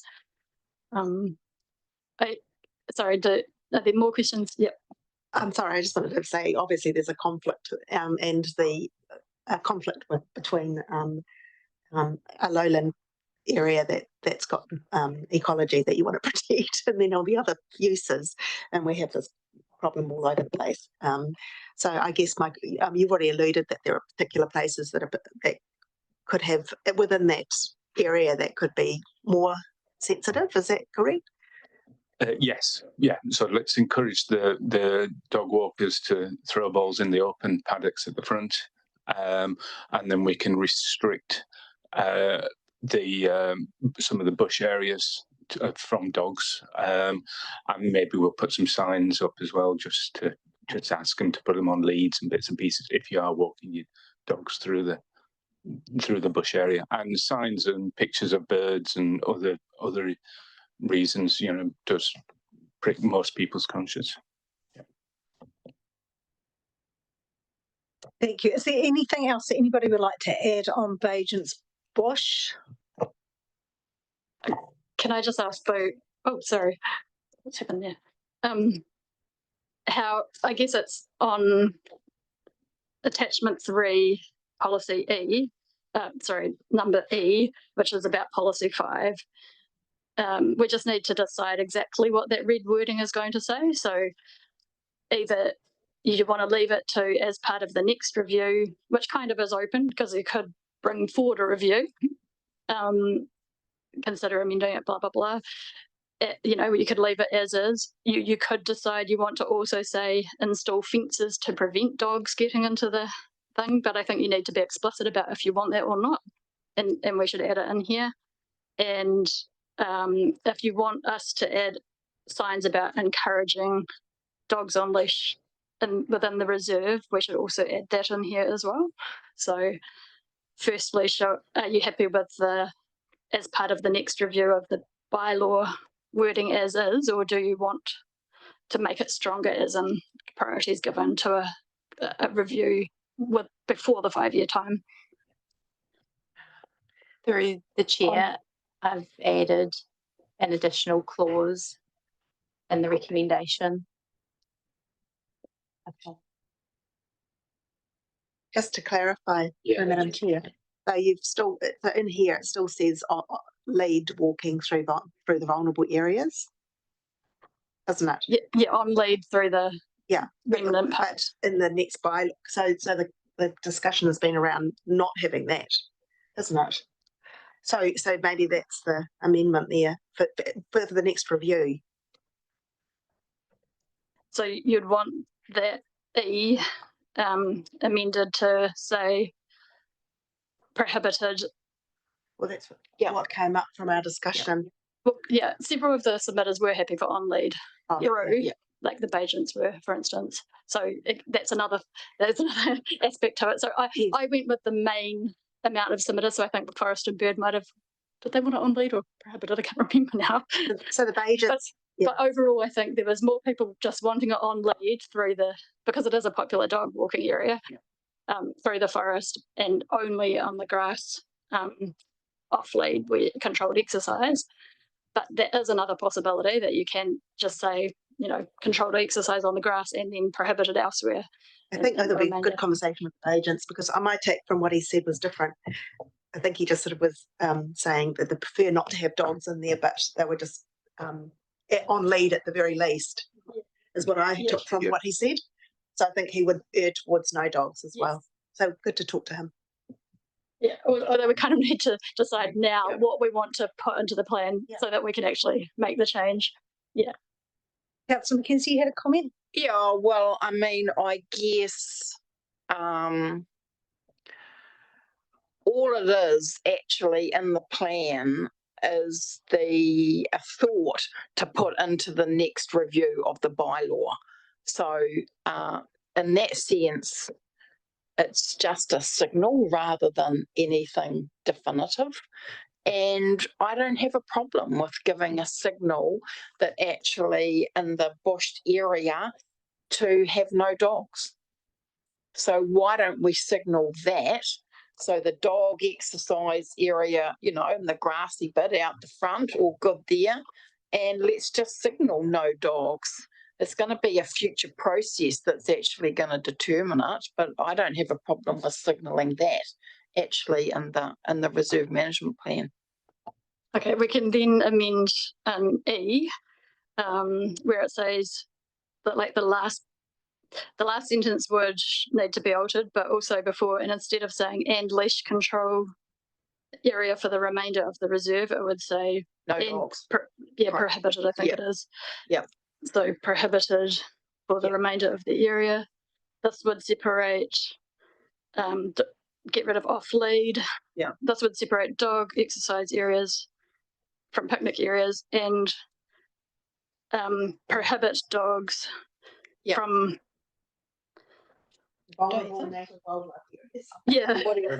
within the forest remnant. Well, if an enforcement officer turned up, they can only enforce the bylaw. This is actually only a suggestion to go into the next review of the bylaw. I'd encourage that to happen by and large, but if someone knows the detail. Yeah, if someone takes their dog in there, there's nothing we can do about it. Yeah. Grant, did you have something you wanted to say earlier? You looked like you were going to make a comment. I was just looking at my notes, and Paul Bagent just mentioned about on leash at a minimum, and but preferred, I think, not to have dogs in there, as you said. Okay, so for summing up that discussion, that we will look to signal for the next dog control bylaw review that we have dogs prohibited from the bush area. And where did we arrive with on the grass? As an exercise area, that we would still look at putting signs encouraging people to leash their dogs before they moved into that area for now. Are we all happy with that? And I thought it was no dogs in the bush. in the next bylaw. We can't at this but stage are you talking about it. doing current signage as no dogs to discourage people? Or you have them on leash only? Oh, well, I mean, I think what we want to do with the signage is actually have something that says, hey, dude, if you've got your dog, go over here in this nice grassy area and let them roam free. That's actually what we want to do. So that's no dogs in the bush to me. Well, except for the fact that legally we can't say no dogs in the bush because we have a bylaw that actually says you can have dogs in the bush. Yeah, well, I guess that would be the question. Which takes precedence, the bush bylaw or the dog bylaw? Dog bylaw. To you. I was just thinking that I think Christine's made a really good point. It's that positive affirmation about where you can go, and then the positive affirmation that the reason that they're encouraging leash is to protect the wildlife and the ecology and that experience for people. So it can be couched in a positive way within the bush reserve as well. I know signage, you don't have too many signs, but until such a time as it can be reviewed in the dog bylaw. Yeah, okay, so if I just... Renee, do you have a comment? Carry on. Just working within the iwi space, it's just going with the positive affirmations. I know the dog control bylaw has always been a contentious issue. Would say Murchison, but you know, many places But until you have that signage, which DOC have managed to help with in a lot of projects, explaining which native taonga species are in that area, how vulnerable they are, that always seems to, you know, have a bit of impact on the community and dog owners. And usually if you have something pertaining to iwi as well, so who's, you know, local hapu, iwi, and that kōrero being reinforced with iwi doesn't always work, but definitely supports the kaupapa. So there's also a related policy about signage towards the end. In Anna. In policy 10. Is that what you said? M. M. Oh, yep. Provide interpretive signage about the reserve's natural and cultural values. Locate interpretation signage other than tree labels and historical markers, primarily at the car park and picnic area to minimise visual clutter. Interpretive content should include Māori cultural values, settler history, including the Bajan family, native forest species, and the historic waterways. But we could also add, and another one, and encourage dog exercise on the open grassed areas and no dogs in the forest. Something like that is, and discourage, yeah. So, and encourage controlled, just dog exercise on open grass areas. On open grassed areas and no dogs in forest. In forest, so that's how we would add that one. Have you got that, Kelsey? Yep. But then getting back to E, which is policy 5. So sorry, I can't really see from here, but if I read out how I had anticipated, can you just check, Kelsey? So after between the car park and Waiiti River only, this is E. So sort of in the middle of the red text there. So between the car park and Waiiti River only, and delete leash control and put prohibited.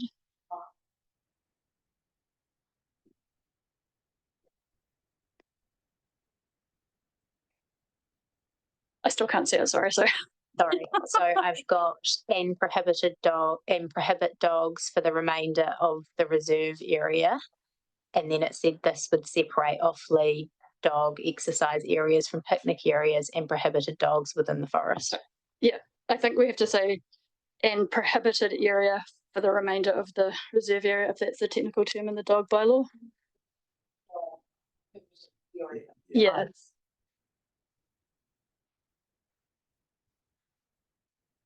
And then, sorry, I'll just read what I was thinking. This would separate, delete off-lead dog exercise areas from picnic areas, and delete requiring, prohibit dogs, delete to be on leash within the forest remnant, and delete would to say to protect to protect vulnerable native wildlife.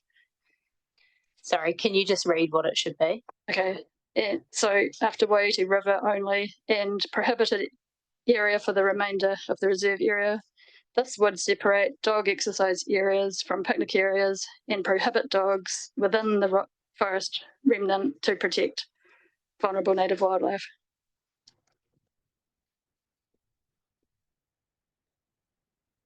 Is that right? Does that make sense? It's always hard to rewrite on the run. Yeah. One other thing just about the cycle trail, what Richard briefly mentioned before was in the concept plan, the bit that was going to link the existing cycle trail through to the car park, through the open grassed areas, was in the mid, like our initial thought in the concept plan was to kind of go through the middle-ish and kind of near the road. But what Richard was referring to was maybe tucking it in closer to the bush where it goes up slightly higher, and because that would be more resilient. So if you're happy for us just to amend the actual concept plan to show it in that location, which is still in the grassed area, it's just closer to the bush instead of closer to the road. we can do that. Well, I think we have to be thinking of resilience of our infrastructure, so that makes sense. Most definitely, and I can see nods all around the table for that one. Thanks, Anna. So I don't know if that means we need to amend B on 3B, because it just says update the policies as described below and update the concept plan to reflect these changes, maybe just in brackets after these changes, including a new alignment for the new cycle trail or something. Yes. Yeah. That's closer to the bush edge or something. Sure, that's closer to the bush edge. And then we were happy with that signage one. So was there any other policy wording you weren't happy with or wanted tweaked, or all the rest of agents you were fine with? Yeah, I'm getting nods around the table. Thanks, Anna, that they're happy with all of those. And I really like the way that you brought in all of that feedback that came in from the community to add into those clauses. Okay, so then if we move to attachment 2, which is the detailed changes suggested for Lakes Murchison plan. The first issue that is discussed there is the Poplars Recreation Reserve. So just as a reminder, that's out at Tadmore. It's got a couple of tennis courts on it.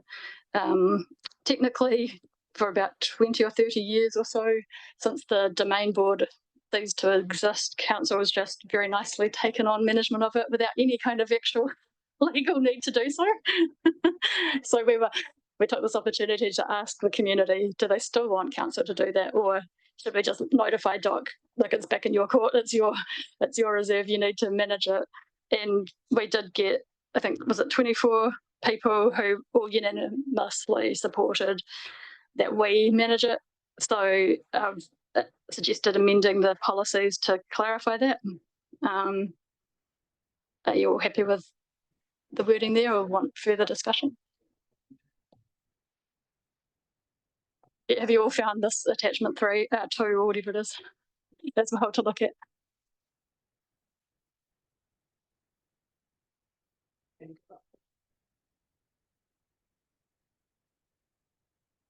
I have now.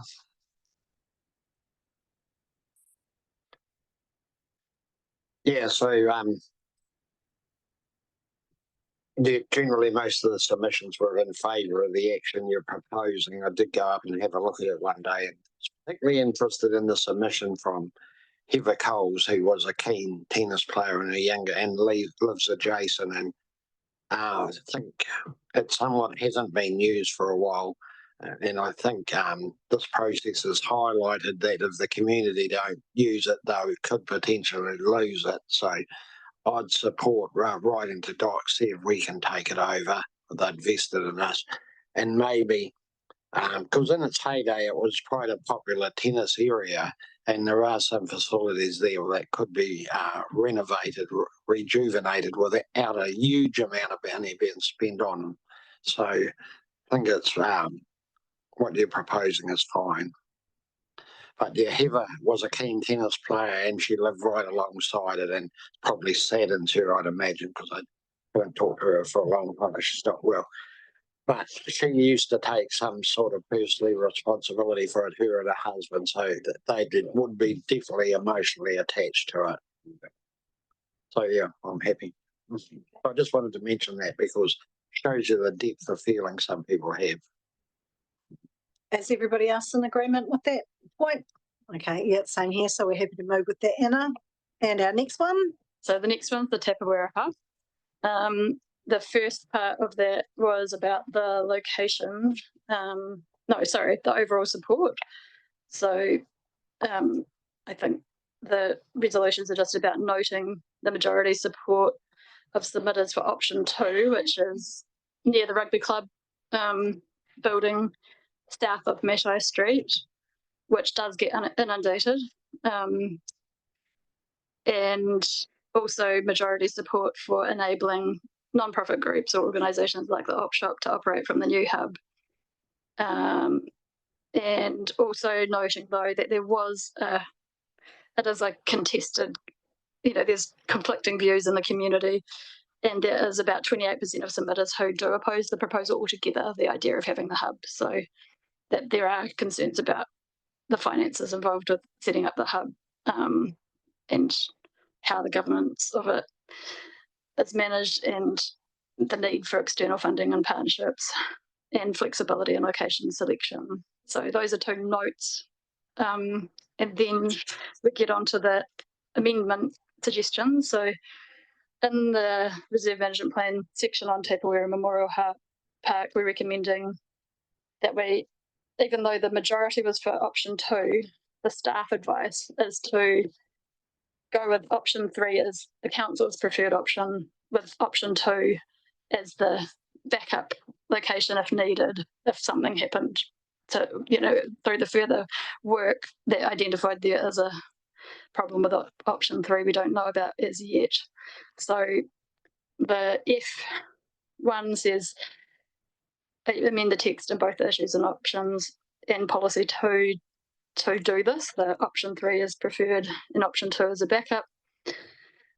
And also actually remove option 1 altogether, which is the one by the sharing shed, because that was the least preferred and people raised several different reasons for not supporting that location. So that would restrict the future decision making down to those 2 only.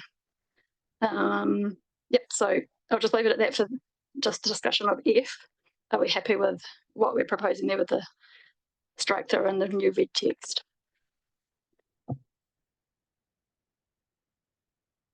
I was going to, Councillor Mackenzie. Okay. My first question is, so under C, do we need to have point 3, commit to an inclusive design and governance process that rebuilds trust? Because I'm just wondering whether that could be interpreted as a bit of a slap in the face to the processes that we've already been undertaking. And, a lot of people have done a lot of work, whether some people in the community agree with it or whether they feel they've been included. I don't know. I'll just be interested, Stuart, what you think about that. Where's that? So this is on page 155, C 3 italics. Commit to an inclusive design and governance process that rebuilds trust. Yeah. It infers that we haven't so far had, or that the groups haven't had an inclusive design and governance process. I'm totally happy for it to be deleted. It's up to you. What do you think, Stuart? Yeah, no, I think that delete it would be fine. Yeah, I'm in agreement with that too. How do you both feel about that? Just to clarify, it's just taking up that rebuilds trust. Is that right?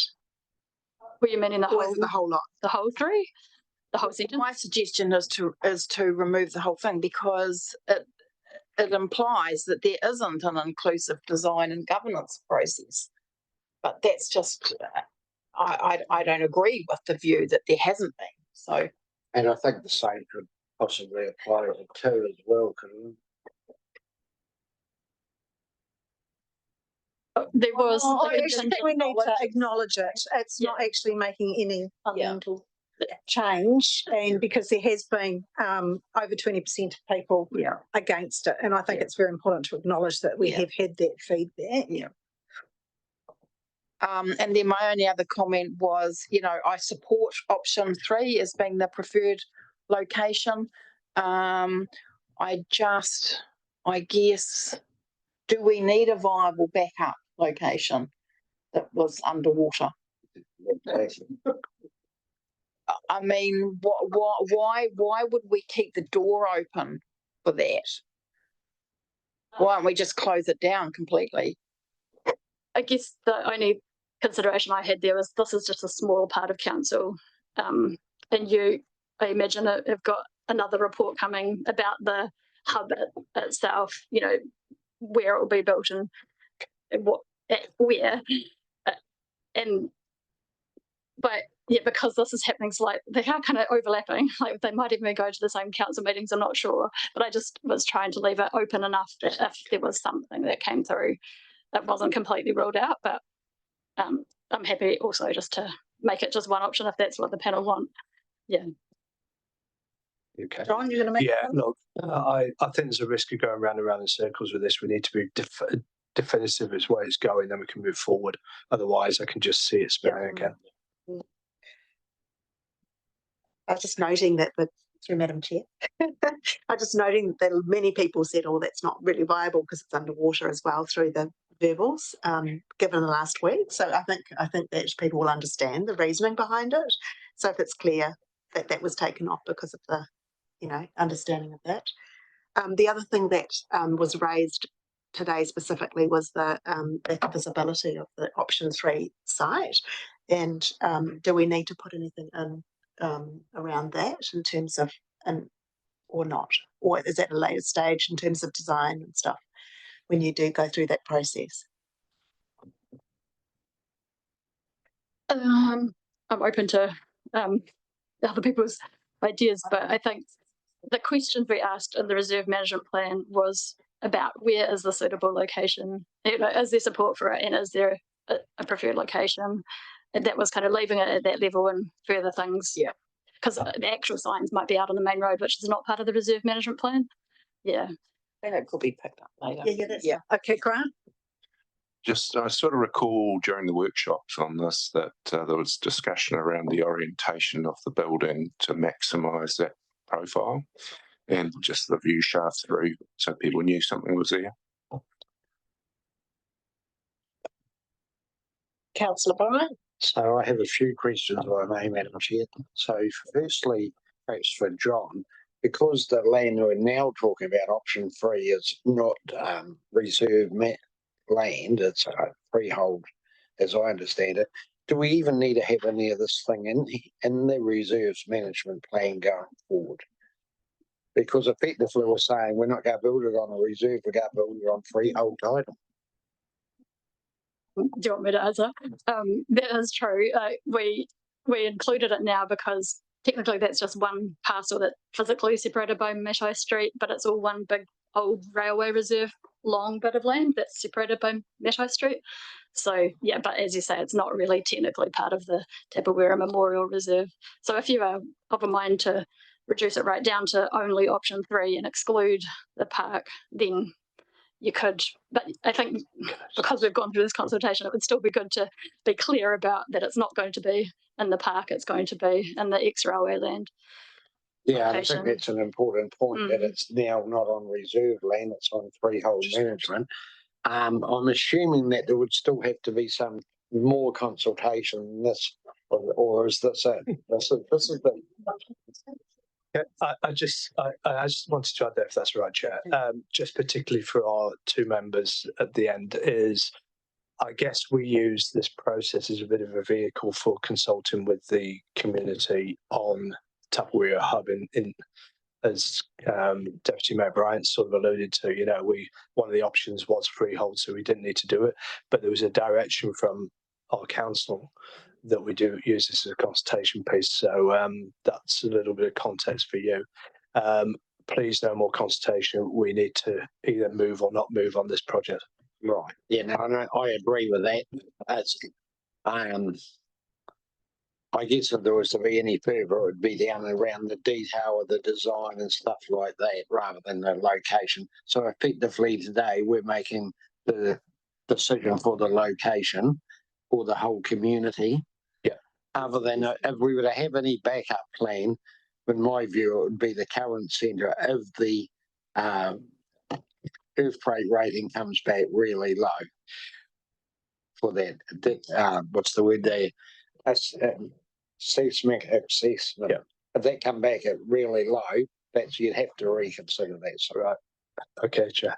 Just real quickly, I think what's really important is the communication here. So we, once you made a call, I hear what you're saying. Once we made a call, then we need to get out and tell people what's going on. Correct. Yes, I'm happy with that. And I think if you were to ask the community again, because a lot of these submissions come early, and with what happened last week with the flooding, most of those people would have told me that they prefer option 3 now, because this doesn't make sense to build where option 2 was. So I think we can take that. There might be the odd person that still wants to go to 2, but with what's in their mind now, 90% would favour option 3 from what I've heard and talked to people about. So, Councillor McKenzie? Oh, had you finished, Stuart? no, not right.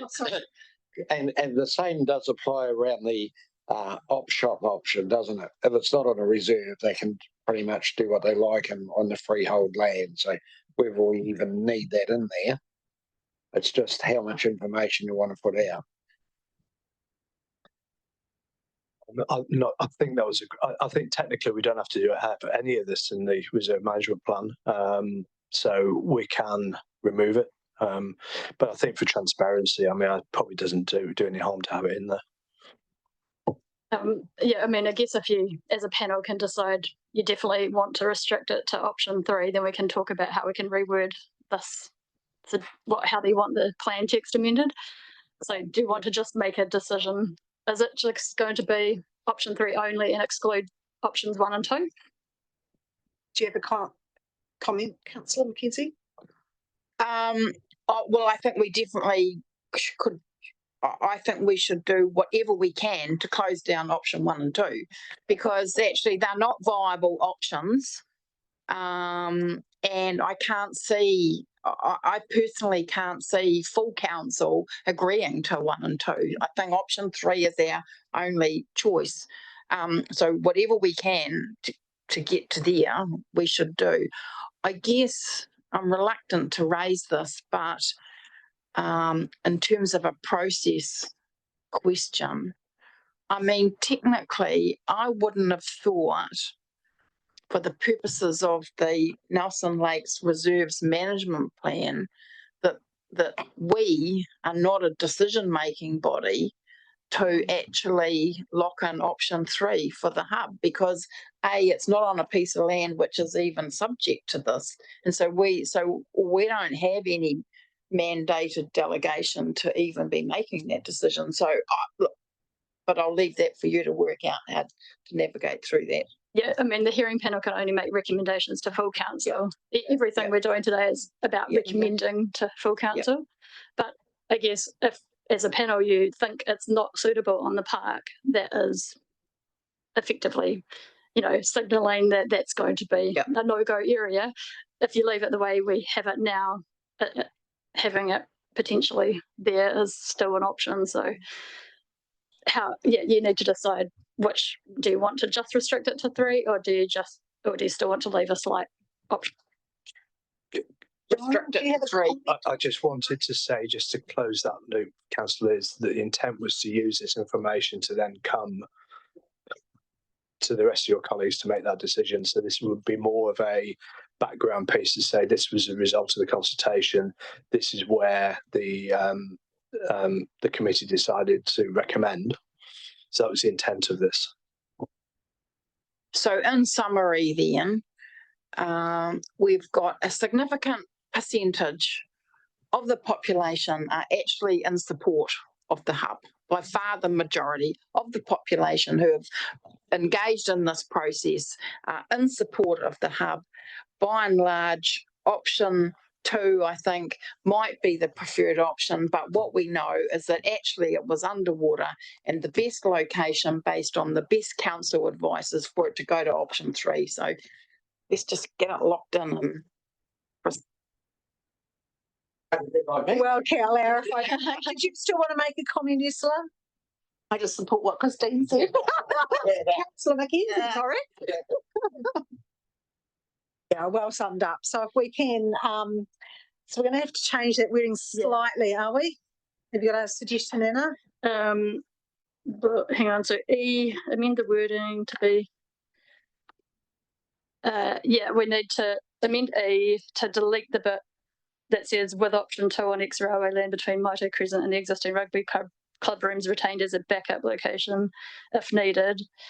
So delete all that, and then just say that, but recommend that option 1 near the shearing stand and option 2 sorry, that stuff that on X-rail land description be ruled out as potential locations.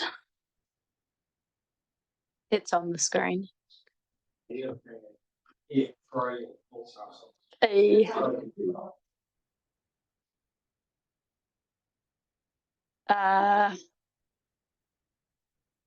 So sorry, are you able to just move the with option 2, but to the after option 1? Like just cut and paste it down. Yeah.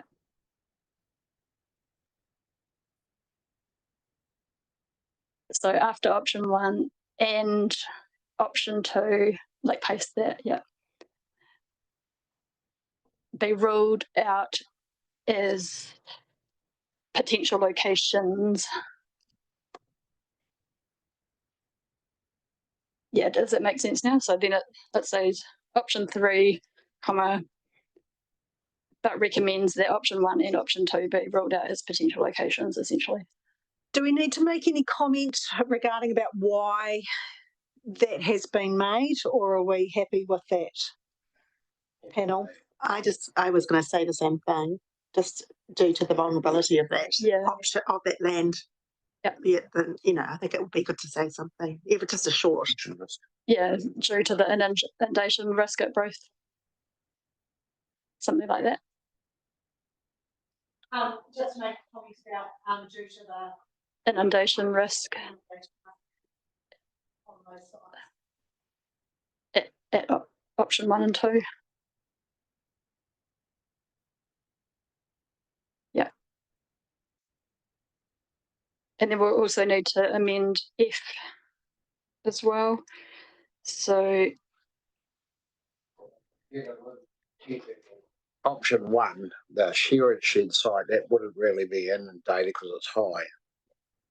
Oh yeah. Access to might be. Correct, yeah. It does show that. Yeah. So I guess that's enough. Yeah. Yeah. Okay. Yeah, there was less support for it. That was the least preferred one anyway, option 1.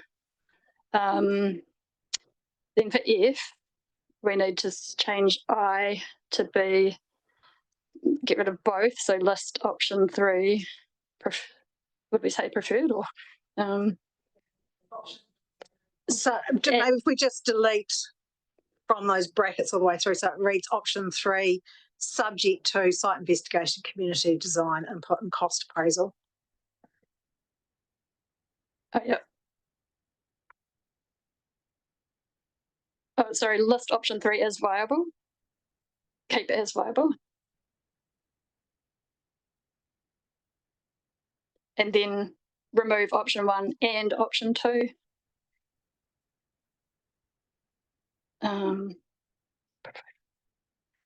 We're still probably happy with 3. And then 4, that the red text will need to be amended to say at, like delete either, at the location labelled in the above image as option 3, and then delete the rest of that red text there. And then allow for the hub to, yeah, that's all fine, isn't it? Yeah, cool. Allow it to be constructed. Sorry. Yeah.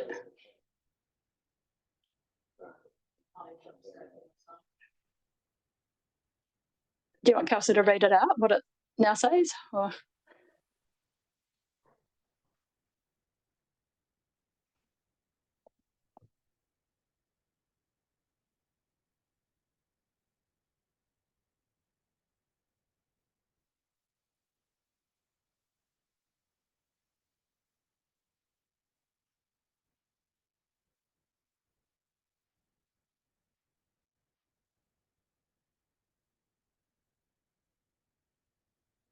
It's a bit confusing, but yeah.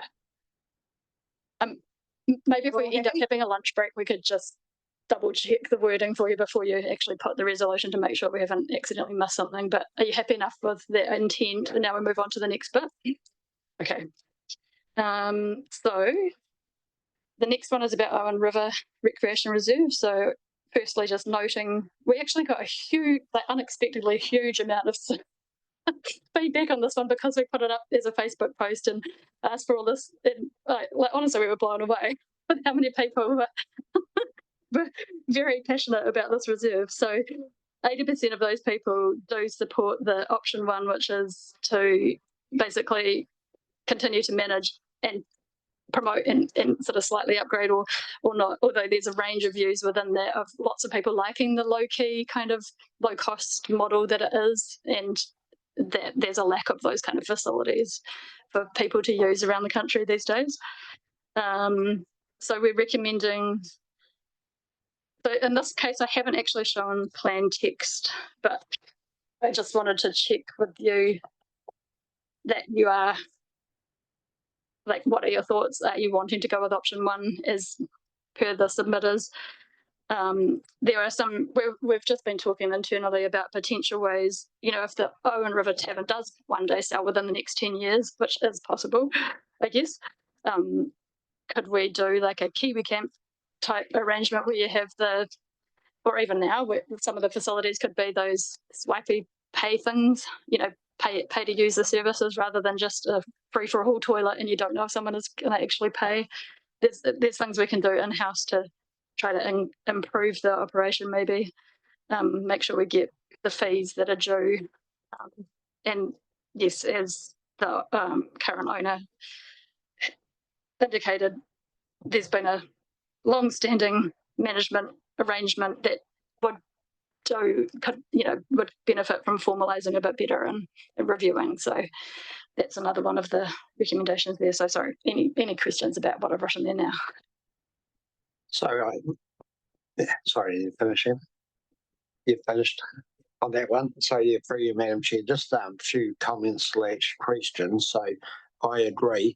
I guess the concern is of the Owen River is a hotel is not always operated as a hotel, and it's because it's quite feasible to see its use base change, as we've seen in other locations, so whether it's private use or some other use. So there will be some issues around that, but I think you've got that upon the sale, updated forward contract. But we also probably need to update the current contract because that's very dated. It's probably the original one. Is it back when 2001 or around there, or might have been even before that? And may need some price adjustment, which is, I know, is outside of this, but it seems that there hasn't been a lot of amendments to that. And yeah, like you said, the shaped tavern, that was a huge way to get a huge response and give us a clear direction, and we may or may not have got through the traditional forms, but it actually even highlighted to some of the people that commented that it was even there. And I think that was the issue that I was asking her upon about this morning. It's very hard to comprehend when you're up by the hotel and there's a gate across that says camping, what that means or what facilities are available. I did like Warwick's idea of a cattle stop because that just encourages people to drive down. I know that they've also, Tim didn't actually say this, but they also have it so that they can sort of monitor who's going down there and perhaps inform them about the facilities and the charge. But for those that are down there going in and out, the gate becomes a bit of a pain. So there's maybe some middle ground we have to look for there. But other than that, yeah, I'm comfortable with your recommendations. Is that one that we needed to seek from DOC, because the DOC own that? Well, we own that underlying land there. So when it was gifted, it went to the Crown, and the Crown have vested an interest in council for management. So one of the questions we asked was, should we just be giving it back to the Crown if there's no, you know, no one generally supported that. No, there was like barely anybody, like one or two. But is it one that we should look to have freehold ownership of, or is that something we didn't even ask that? We don't. We have a lot of Crown-owned land that is vested in council, and we don't. That's not really a thing that we basically have all the powers to manage the land as is. We don't get any funding from the Crown, but it's essentially sort of like any other council reserve in that way. Yeah. But there's also, you know, like the Nelson 10th reserve claim is underway, and that kind of thing. It could potentially complicate those sorts of things. So it's not recommended by staff that we'd ever try to ask the Crown to. Right. And I guess the other thing around developing a plan to manage it, there's very little close community there. Certainly I went to pretty much the last meeting of the reserve board there, and that was just farmers from up the local valleys that had, as they did in those days, and still do in some places, one took responsibility for mowing and sort of had a caretaker role, but they got busier on their farms and that, so it was really challenging to get it organised, and so with the owner doing that right on the spot, it made it easier. And I think by and large, a council contractor's done it pretty much since that time, and I guess that would continue. But who would you consult with around that? Developing a plan would be the interesting, because there's lots of groups, as it alludes to in the submissions, who use that, like the kayaking school, NZMCA. There's a whole list of them, so I guess you'd have to do that rather than just the local community. Whether the Murchison Community Council had a view would be interesting. And if they have reps in that area, they may have a view, but it's certainly something they need to consider. But obviously, it's not the highest priority in the world that in the immediate future. But it would be good to do that exercise and just see what people think predominantly. But I think you got a pretty good steer from the Shape Tasman submissions. Yeah. So I'm happy with what you're proposing. Councillor McKenzie. I'm a bit confused about the idea of the cattle stop, because in italics 4, we talk about trial reduced mowing with sheep grazing to balance ecological and recreational values. But aren't you talking about keeping the sheep out, or you're trying to keep the sheep in? Well, you can both. If you have the cattle stop when the sheep are in, people can drive in and out. And when the sheep are out, it stops them going in. Okay, so you're still happy to have sheep nibbling around your tent? Well, I'm not a great fan of that personally. Well, Canberra, I think you need a strategic when no one using it much in the winter. And what Warren was talking about was using a chemical spray at the crucial times, like when there's high usage in the summer, to restrict it. Whose sheep are they? Well, there's neighbouring farmers, but I'm assuming there'll be some person that would be keen to graze it locally, probably like Baden Cooper, who lives here. So we do mow it on a lower regime, so it's mowed 4 times a year. We do mow a vast area, so we could reduce some of that mowing, but you don't want to take it out completely, or so we're going to have woody weeds, and particularly blackberry and willow popping up everywhere. So the sheep do a good job in conjunction with the mowing. Oh no, maybe I'm not finished. But I'm not clear then. Are we locking in removing the gate and putting in a cattle stop or not? It's a new suggestion that just came up today, so it's up to you to decide, and we can just add it in. So just to be clear, so if you're driving down the highway and you get to the Owen River, there's actually, I think sometimes those gates on the highway are also closed, but generally they're open into the big car park by the tavern. Then the gates she was talking about, where the signs are further at the back of the car park, and that's where the cattle stop would be needed, so that then you don't have another set of gates to kind of as a barrier. So yeah, that's where investigate the cattle stop, because you'd have to consult them. Through the chair, I think some of the issues is the reserve's presence. So if we had a bigger sign, in reserve, we either move the council grid further back and have the sign forward, and then that way the first thing you see is the actual reserve sign, and then there's a cattle grid, or bits and pieces. So just a bit of tweaking as much as anything. A cattle grid and a cattle store are the same thing. Oh, they just call them grids in England and Australia. Yeah, because they're much bigger ones in Australia. So we're locking in investigate. Yes, I think so. Just another thing, Stuart. Sheep in Wales do roll over cattle grids. No,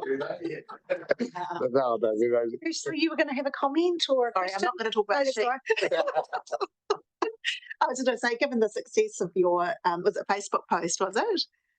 Yeah, that just linked to a Shape Tasman. Yeah, it would be really good to hear, because often it's hard to get people responding on things. That might be good for the next dog bylaw.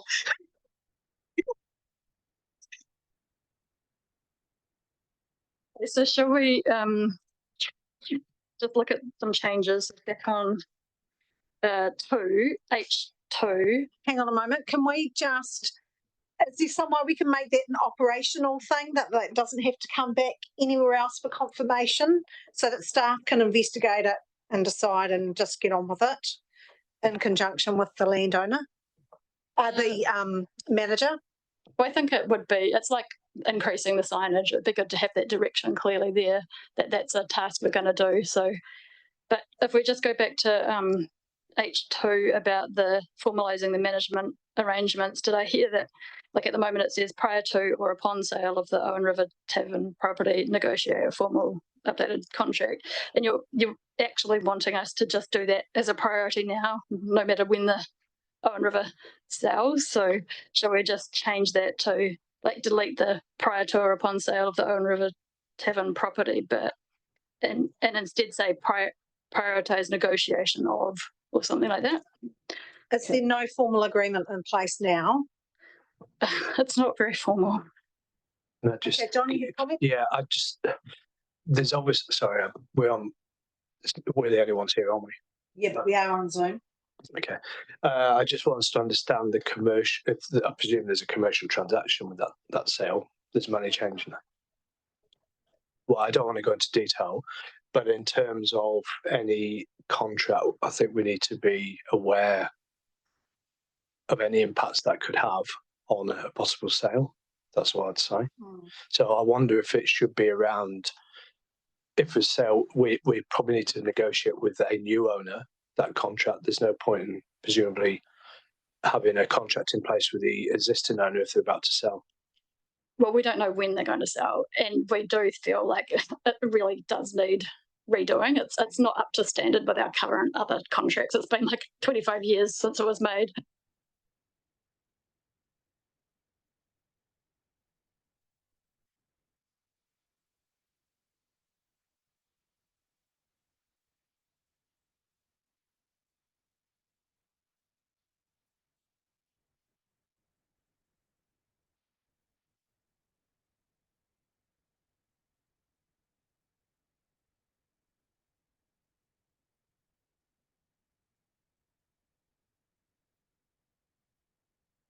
Ursula, yes?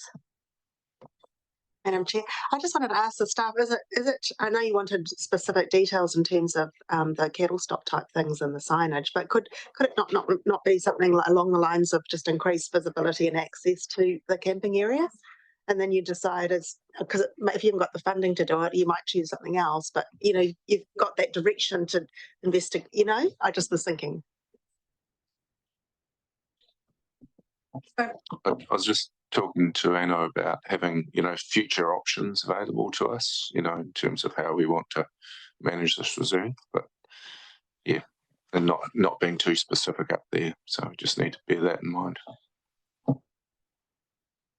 So I think for who I was talking about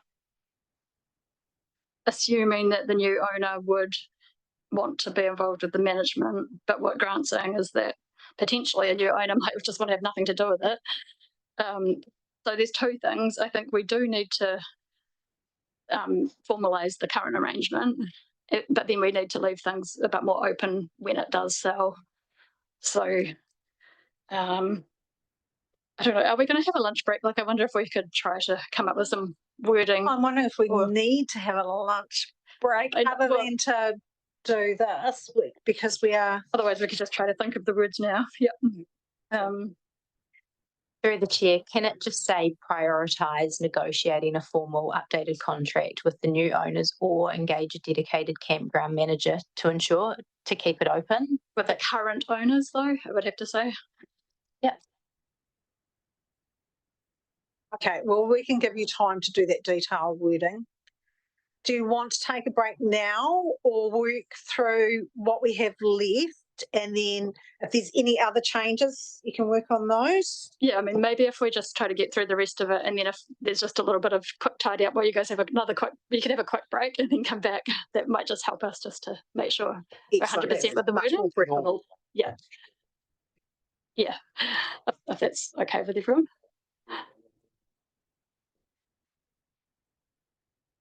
Okay, which one is next, Anna? So just to confirm, you're happy with the rest of the wording there, which was, so did you, another one, sorry, is V, prepare contingency plans if no suitable management arrangement can be secured post-sale, consider transitioning to the option 2, which is self-contained campers only. I mean, there were some people that did want that, but the 80% did not want it only to be self-contained. They had lots of reasons, so you might just want to delete that V altogether. Yes. So, and then we could just make 6 avoid options 2 and 3.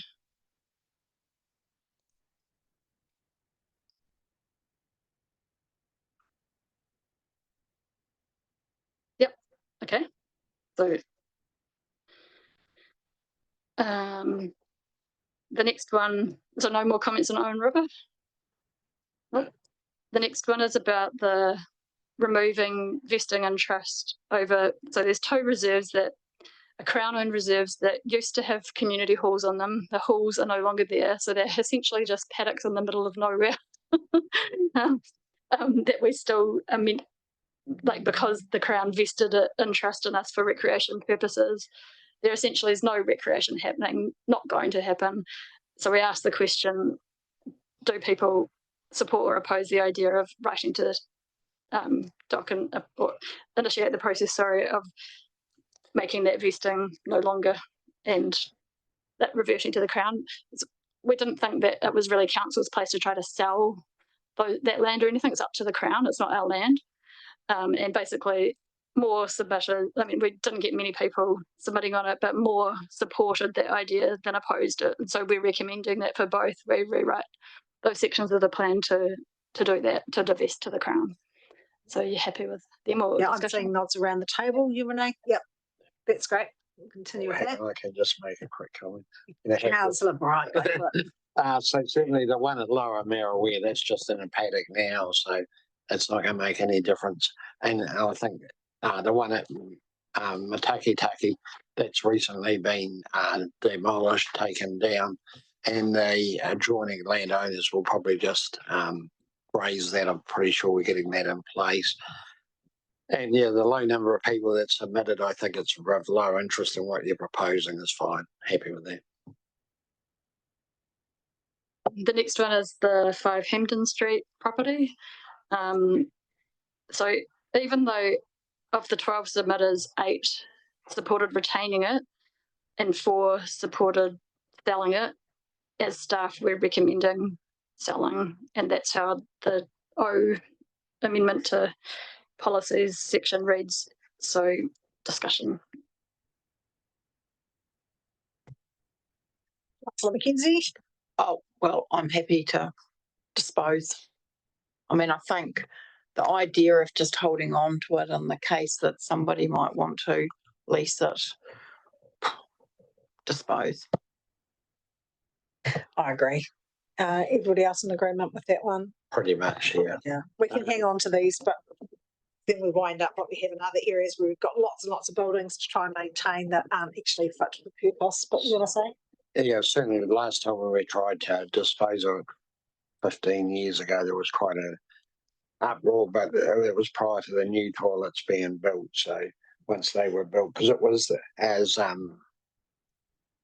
Roger alluded to, it was the main toilets in Tapawera for some time, and it was like a rest room in women's division of Federated Farmers, I think. by and large were one of the major funders or one of their members give the land, but they had a huge contribution. So I'm happy what's proposed now. Times have moved on, and so it's a whole different ball game. And yep, happy with what you're proposing. All right, thank you. So just P is noting the feedback received on a few other reserves. Like most of this feedback for this one did concentrate on the key consultation questions that we'd raised. We didn't actually get very many people sort of generally talking about all the other reserves.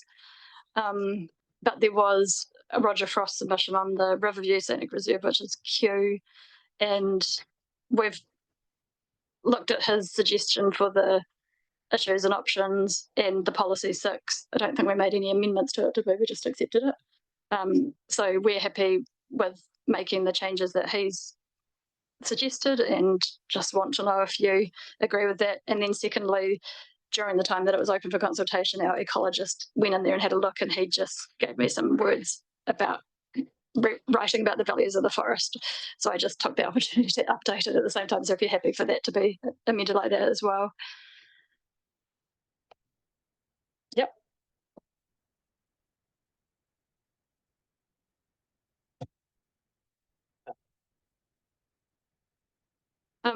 Well, maybe if you don't want to have a break and just double check that you do want a break. Yep, Councillor Bryant wants a break. Well, I just mean we've got to the end of that, unless you've got anything else you want to bring up. Otherwise, yeah, we could just look through it together and that everyone's happy with the wording and move it, and then you can go. But yeah, up to you. Councillor Mackenzie? Just I've got a question just about the Waiiti reserve. So I see policy number 7 replace the 2 existing toilets with 1 accessible container toilet near the western corner of parcel D. Where would you envisage that toilet would go? So as the cycle trail goes across the old railway bed, and you before you move into the bush, the track goes round to the left, where we restrict vehicles in the winter. So somewhere in that forward position, so it's within about 30 metres of the cycle trail, instead of being right at the far back of the reserve, which is not as visible. Any replacement toilet would have a bigger containment tank, which reduces our sort of service times for emptying, and it would be a more accessible Norski toilet, so used by more people. Basically, the 2 existing toilets are small, old style, and takes an effort to climb inside.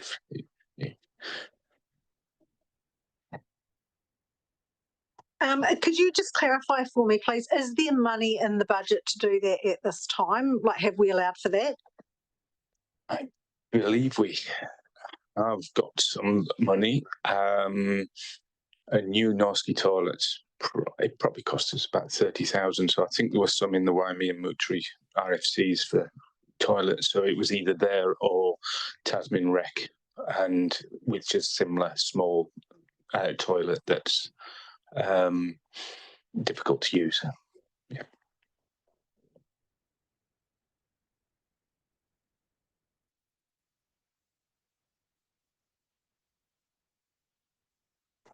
Were there any other comments on any other aspect of either plan that, because I mean, I tried my best to address everyone's submissions, but I could have easily missed something. So if you noticed when you're reading through the submissions that there's something you think was missing, then please bring it up and we can discuss. For me personally, every time I spotted something, you'd already addressed it. So that was really well done. So thank you for that. Right, so should we break do you want to break for 10 minutes and do that, or 15 minutes and do that in peace without everybody putting a piece in? Would that work best? And then we can just come back and pass those resolutions? I'm happy either way. I'm happy just to talk through it, but whatever you want. But a 10-minute break's fine with me too. We'll take 10 minutes and then we'll come back and finish it all off. So thank you.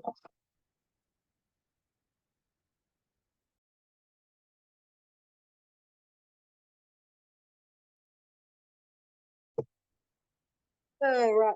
Thank you everybody for that break and for working so hard on just tweaking all of those refinements during the break.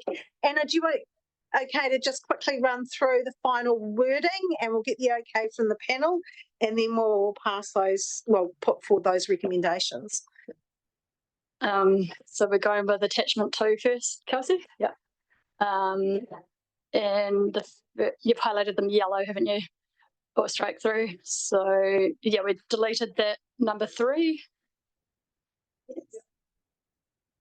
So this was the one about getting rid of option 2 out of, so refining, making it clear that the only place is by the 4 square essentially.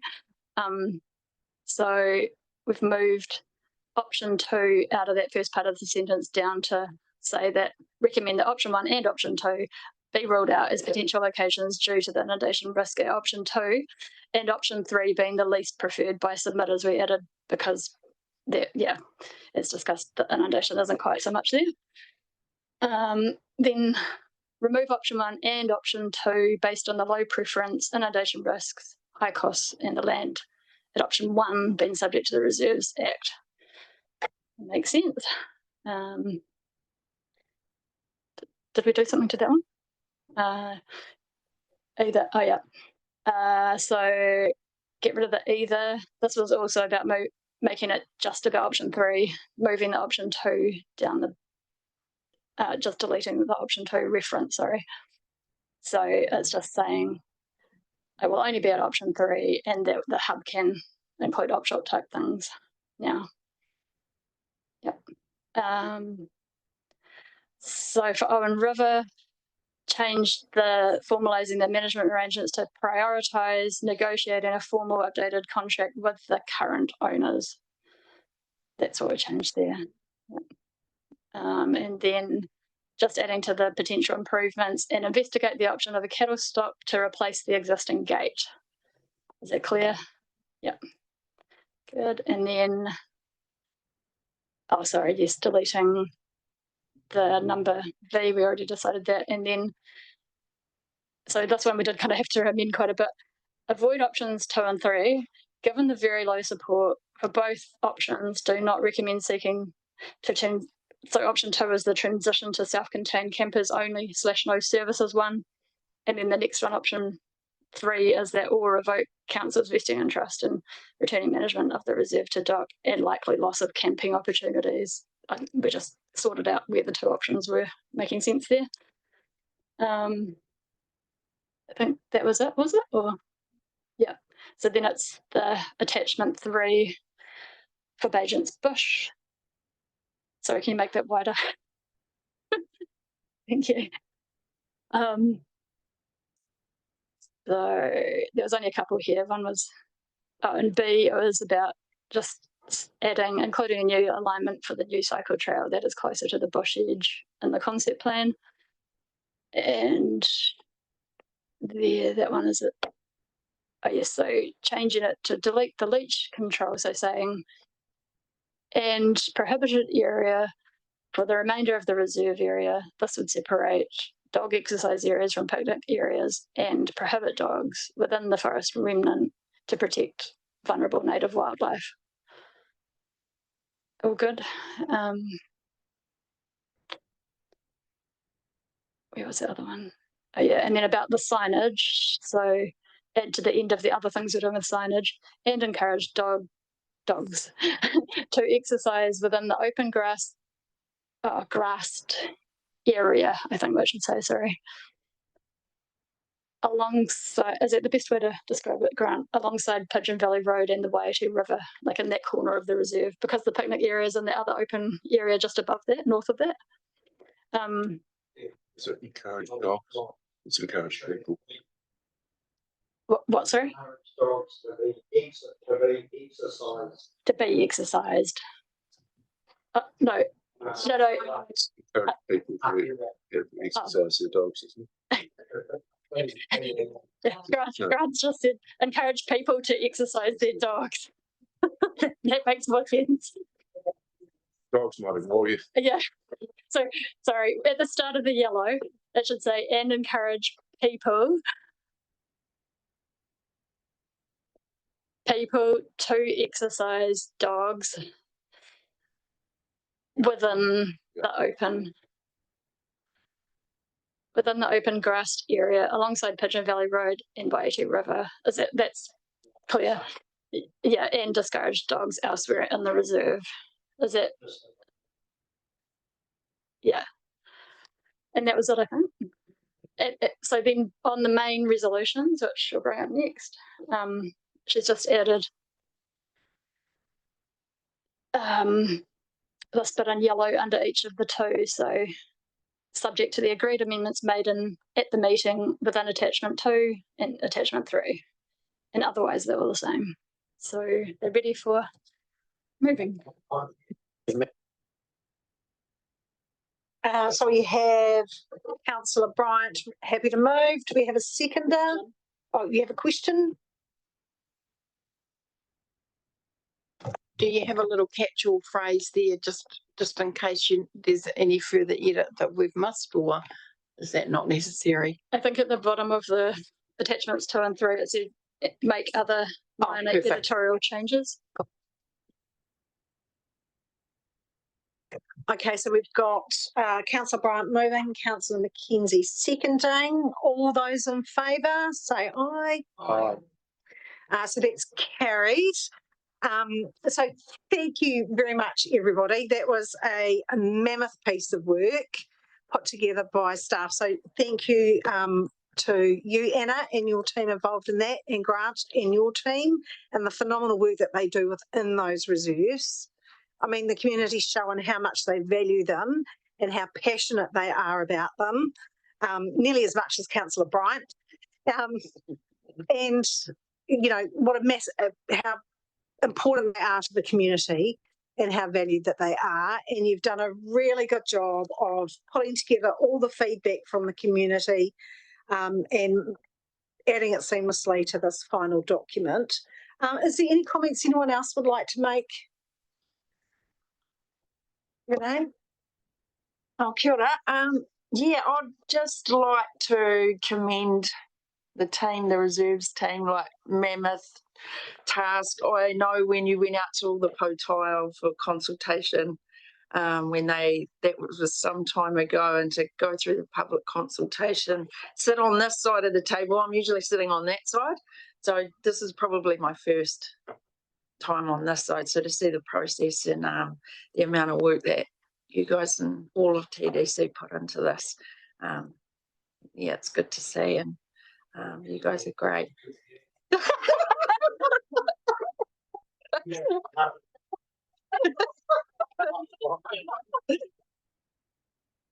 Yeah, and to sit next to Ursula, we haven't seen each other for a while, so no, well done.